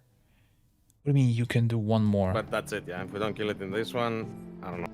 It's another Roger always says these things. Okay, sorry for the bad graphics. We're improving it. I don't want to spoil you guys too much. But in this fight, you literally have a white dragon and a black dragon. And you gotta keep their HPs close to each other. And if you don't, the other one gets empowered and does like too much damage. And when you kill one of them, the other one like starts taking like boom, boom, boom damage to you. It's literally a white dragon and a blue dragon, and you gotta keep them close in with their HPs. Otherwise, they do too much damage. It's one thing to copy the mechanic. It's like the white and the dark dragon. Like, it's crazy. It's what the fuck? Maybe it happened like subconsciously or something. Because I don't think they would intentionally copy this. Like, it's too much. I think this is too much. It's not even the mechanic. It's just like the fact that it's a white and a black dragon. Like, come on. It's a white and a black dragon. And also you have the other one flying and the other one grounded doing mechanics too. Or wait, I'm not sure about that part actually. Yeah, no, I think that's true. Yeah, like this one's not targetable. Now it's targetable again because it was doing some charging and stuff. Yeah, it's flying through. They don't join and do a breath together, I guess. That's a different mechanic, but still. I think this is a bit too much. Like, if I was... I don't know. This is weird.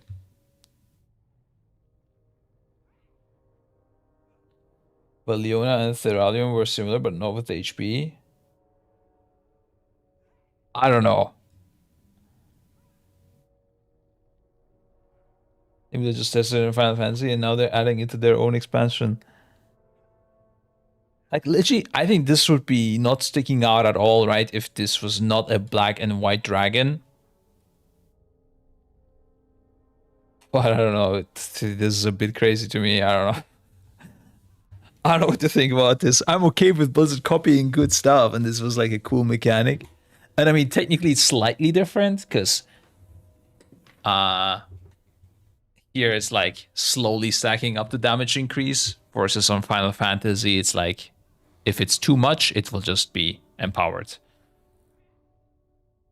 And it's like more of a stair instead of a linear increase.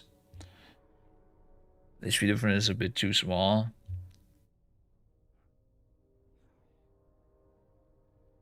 I don't know, I think it was fine. You also get like a head warning, right? I don't know, this was quite surprising. Honestly, when I saw this, I was thinking of the two dragons. I didn't even realize that it was a black and a white dragon here as well.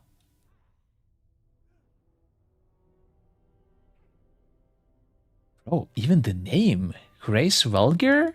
And it's Velgar. What?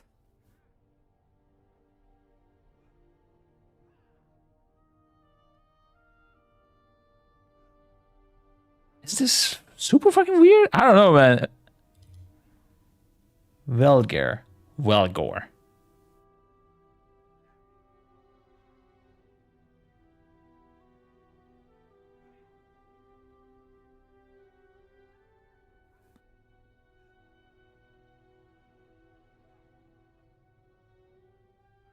I feel like I'm in a dream or something. My mind is playing some tricks on me. Now I'm thinking, could this have been AI generated? No way, right? These are probably like important characters from the WoW world and stuff. I'm just if they have the dragon Vulgar. Oh, I guess. Okay, I guess that's like a more common thing, or what?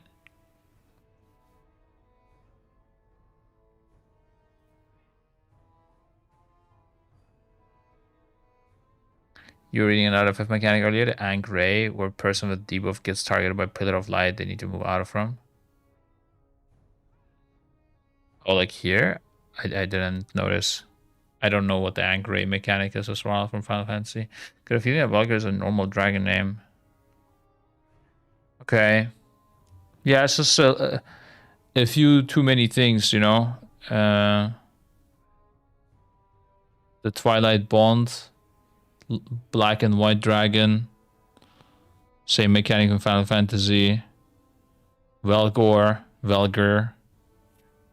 I don't know. If you guys don't think it's weird, I don't know, maybe it's just me. I think it's super fucking weird, bro. But I don't know.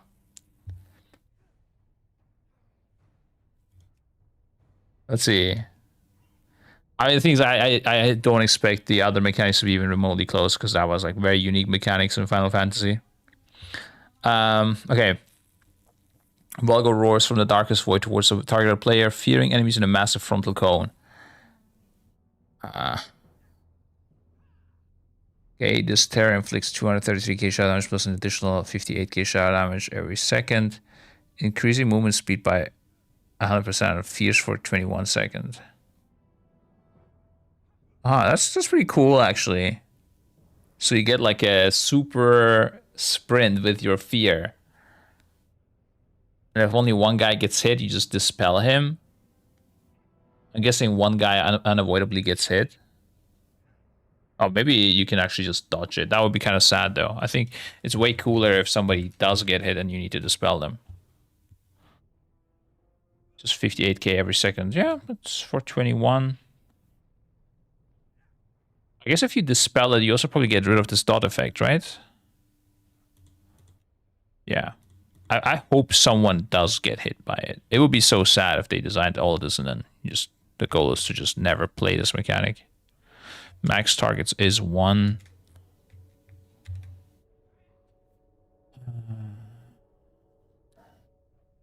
So maybe the name Styx is very common for a name of a dragon. But Styx wasn't a dragon, right? It was like that machine. Yeah. It's not just the name of the dragon, it's the whole thing. White dragon, black dragon, sharing HP, Velger. It's too many combinations to me.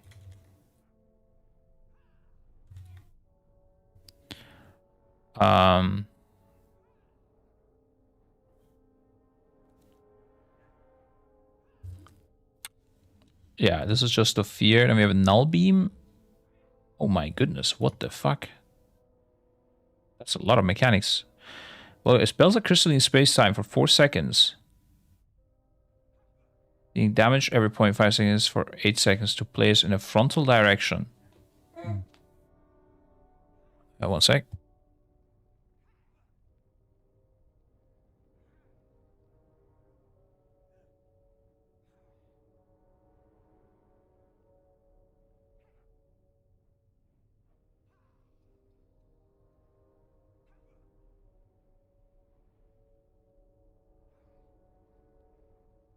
Okay. We speedrun this boss, guys.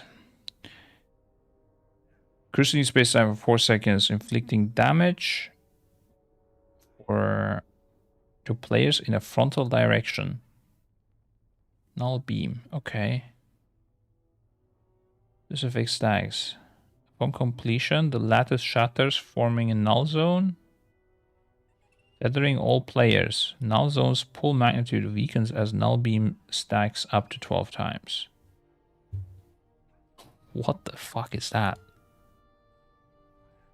Now we're no longer playing Final Fantasy. This is something different. Spells crystalline space time for 4 seconds, inflicting 8 seconds to place in the frontal direction. Affects stacks upon completion. The lattice shatters. What is a lattice, bro? Lettuce? I don't know what that is. I don't like lettuces. Like salads and stuff. Lattice order. Lattice is an abstract structure studied in the mathematical subdisciplines of order theory and abstract algebra. Surely that's not what this is. Oh, it's like a structure. Forming a null zone.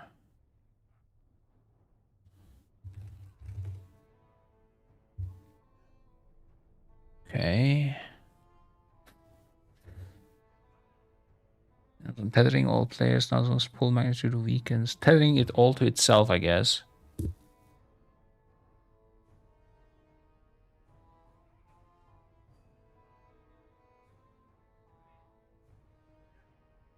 And weaken as null beam stacks up to 12 times. Forms unstable rift which tethers players pulling inward, inflicting 11k shot damage. Stretching this tether an additional 10 yards beyond the initial radius triggers a null snap. Ah, okay. if no other tethered players remain in the field. And the field collapses, triggering a null zone. Implosion instead. How would no other tethered players remain? They all die or what? What the fuck?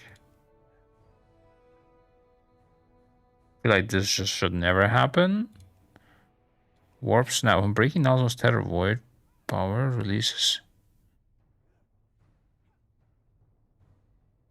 97 kg to place within 5 yards. Or maybe it does happen. You snap them one by one. Null scatter. Null snap and null zone implosion shower cosmic hail. Oh, null snap doesn't pull you back in.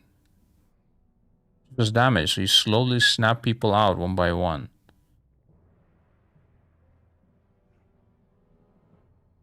My goodness. Okay. Breaking null zone's tether. Void power releases. Plays within 5 yards, so you can't snap them in the same place, kind of like on the spider was in the last raid.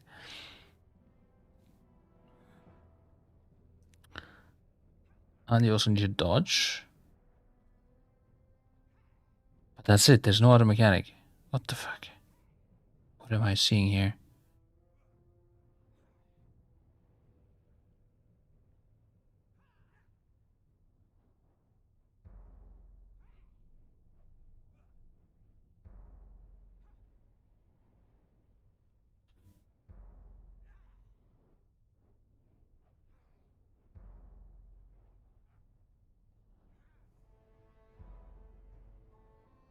I feel like this null beam is something like more and more beams pop up and you're getting more and more restricted. Because it's supposed to stack.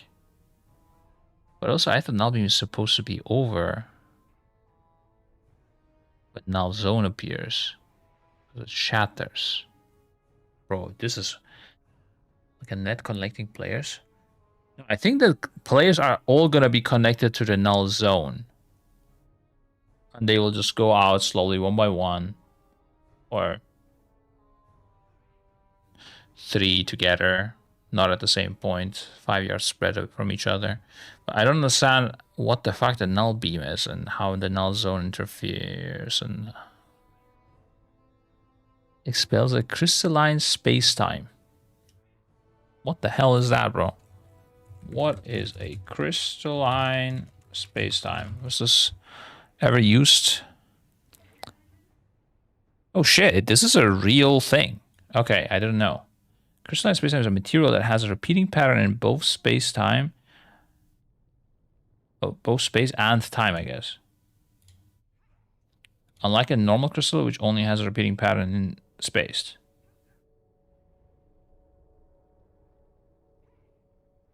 The four-dimensional structure is a new phase of matter that periodically oscillates with its structure in time, being similar to a clock that ticks without needing a continuous energy supply.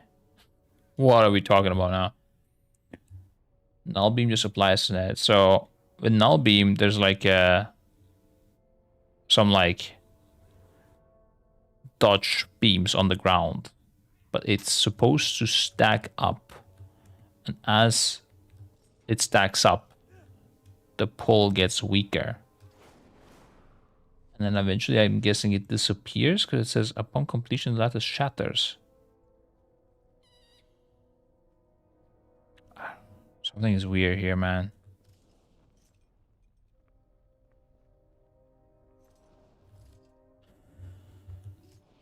I have no idea what this would look like. I don't know. We'll just have to see it. Okay. And this is a tank ability. Probably nothing.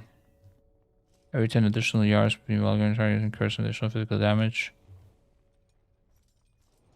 Phaser armor targets knocking them back, inflicting damage, and increasing shadow damage taken. 10 additional yards between Valkyrie targeting this. Okay. Cyrus targets 35 year rear cone bleeding 77k.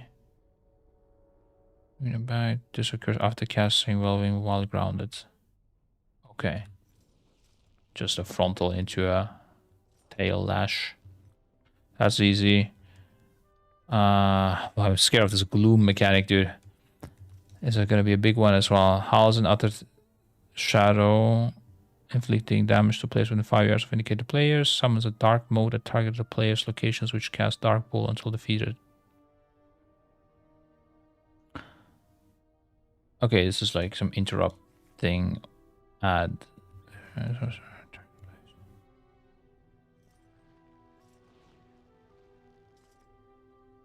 5 yards of indicated players.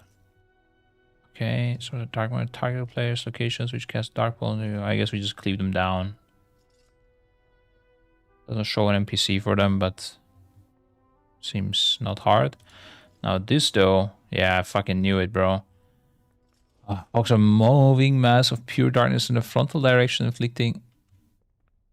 This does a gloom field.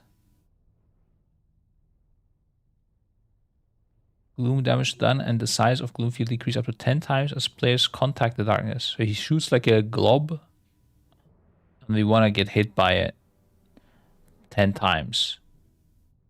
It's kind of like the frozen orb. There was a mechanic like that on some fight. Each contact gloom moves immediately to their position. Each contact gloom moves immediately to their position, applying gloom touch to players within the mass's bounds. What? Is this proper English? Again, I'm making a loss. Use up to 10 times as players contact the darkness. Each contact gloom moves immediately to their position.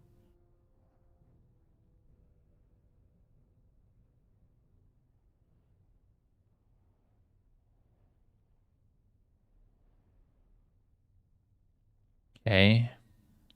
A dark melee drops from those in contact with gloom, inflicting damage plus an additional damage every 3 seconds for 21, divided amongst players within gloom. On removal, gloom touch applies diminish. Bro, what the fuck is happening here? Null beam just applies an area denial. If player touches it, goes to the direction they touched it from, I assume.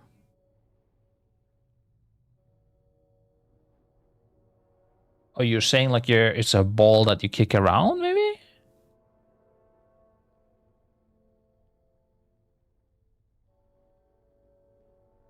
That could be a thing. They had mechanics like that in the past, but I don't know.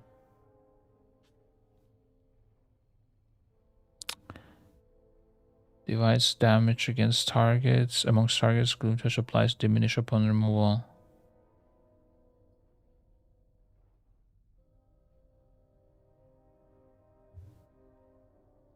The dot makes sense, just the initial damage being this high doesn't make sense. The dot is split between people who touch it, but what about the initial damage? That's so much damage. Maybe it's just supposed to be so with the personal. Could be a thing. You could survive this with a big personal, I guess. There's 10 people. That's so much damage, dude. Could have just let it blow up and don't deal with it. Gloom touch infliction weighs heavily on targets, increasing damage taken by gloom touch by 500% for 45 seconds. Okay, so it's just you can't keep playing the mechanic. Unless you're immune, I guess, which might be a play. Emptiness engulfs a massive location in darkness for 2 minutes, inflicting shadow damage every 0.5 and reducing movement speed. So I guess if you don't soak this massive location will also be bigger. And then you just have the tank swap again. I get increased additional. You want to be always close to the mobs. Some strikers with a 35-yard rear cone. Okay. And that's it. Wow. These bosses literally just have like 2 mechanics you deal with. It's this gloom and it's the null beam. That's so weird. Like there's pretty much no other mechanic. This seems very easy. But I don't know. Maybe I'm cooked. Gloom applies gloom touch from corner shrinks to gloom field formed. Yeah, that makes sense. That's what we thought. I suppose the light bomb vanguard 8 players running there. Okay, yeah. Null beam creates a null zone, tethering players, causing warp snap and upside. Or null zone implosion when stretching the tether. Dread spew targets a player but affects all players in front of Velgar. Summons dark modes which continually cast dark bolt. Okay, yeah, it's really that easy. I don't know. Literally 2 mechanics you play, and the rest doesn't do anything. 200 balls just bubble it. Yeah, the amount of times I thought about this.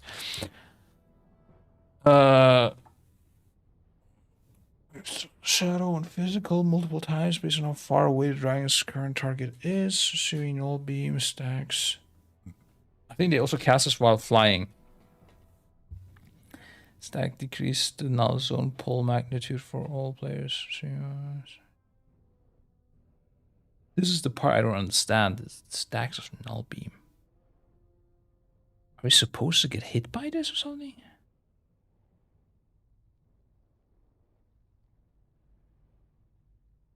So weird. Okay, anyways. Let's look at this as well. Another surprise, a short duration of high intensity over time effect. And blessing to players nearby, reducing midnight flash. Yeah. Gloom Plunge players decrease the total damage inflicted by gloom as well as shrinking the gloom field form. Okay. Yeah, whatever, dude. I don't know. This maybe this boss a little bit needs some rethinking of how they explain these mechanics. I don't know, at least. But also, I think when you play it, it's gonna be quite obvious what to do. It's just when you don't, it's really hard. All right, guys. We looked at it's 9 bosses, but the last two come out later in a different raid. It's 6 bosses and a 1 boss raid coming, and then a 2 boss raid coming a bit later. And we covered today 1, 2, 3, 4. Oh, dude, I didn't intend to do this, but we actually looked at the last 4 bosses of the first raid. I'm guessing this will be complete whatever. And what the fuck? Why does the first boss have so many mechanics? What the fuck is going on here? No, no, don't do this. Don't spend this much time on the first boss. What is this? I mean, I guess it's in a way, the first boss being good, like it's your first time seeing the raid, so people should enjoy the first boss. Otherwise, they might not continue playing it. But holy moly, what is this? What? Don't make me. I'm not gonna read this. It's just, we're just going in dry on this boss. That's what I'm doing recently. First bosses, I just don't give a fuck, and it hasn't hurt us so far. So a similar boss fight like Manifest 1. No, completely different. Completely different. Quite simple as well. Yeah. Basically have orbs that you gotta kill. They keep going into the boss. You have like rippling effect star that shoots on the tank and also on some smaller ones on other people. And then you have some dispels you gotta move out and get dispelled with, which drop a big pool. And lastly, what was it? This was the dispel. There's one more mechanic. This is the star. Oh, lastly you have like a damage phase. You just hit the boss, it takes more damage, and you also take damage. Was that it? There's something else, I think. No, that's it. It interrupts. Yeah, you gotta do interrupts. And some of them have shields and they're immune to interrupt, and other ones aren't. And when you interrupt the first ones, the other becomes interruptible. It's a bit weird. Very simple though. Just a 1 phase fight. Even on Mythic, quite simple. Anyways, guys, I'm gonna peace out. We did good work today. I'm proud of us. Good job, guys. We're fully ready for the raid pretty much. This one doesn't matter anyways. Just close your eyes and hit it probably.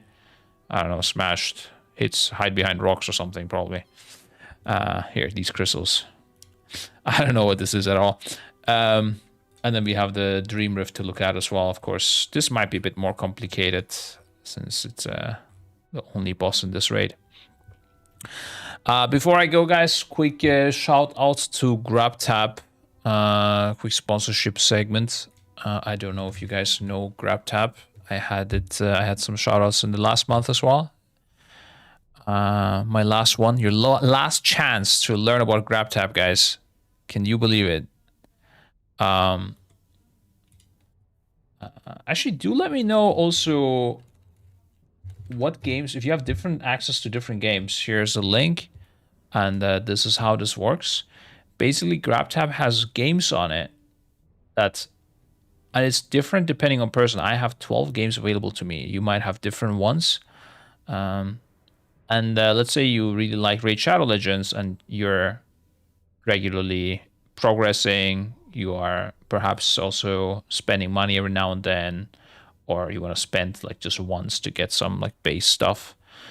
Well, you can basically do that for free if you have GrabTab, because whatever you spend, whenever you spend, you get stuff, you get points, and with points you can get money back, or you can get other things. At least I looked at some other games, and there was, you would get your stuff 1-to-1 back. So if you spend, I don't know, 20 euros in the game, you get 20 euros back. It's kind of nice.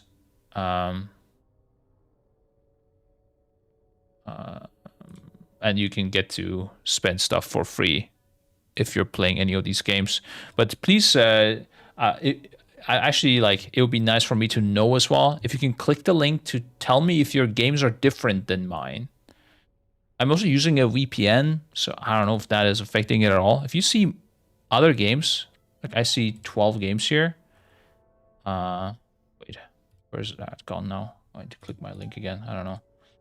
If you see other than these 12 games, that would be good to know as well. Cool thing also is that you can support a community. If you have a streamer you like that's on GrabTab, they can also gain benefits by you doing this. So in fact, somehow they end up losing, like, there's more money to be earned than it's spent. Like, kind of crazy, because you get your money back and I get money on top of that. Just kind of weird. But I don't know, maybe it's like an initial campaign or something they have going. You see 40? Really? Holy moly, dude. Okay. You want to screenshot to me like what games you see? If it's like, especially if there's like any famous ones. I had more than 12 as well before, but it's a lot less now.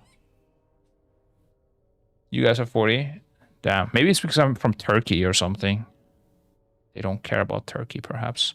But yeah, the cool thing is, the rewards, right? You spend money in these games, whether it's to buy like a premium membership or whatever.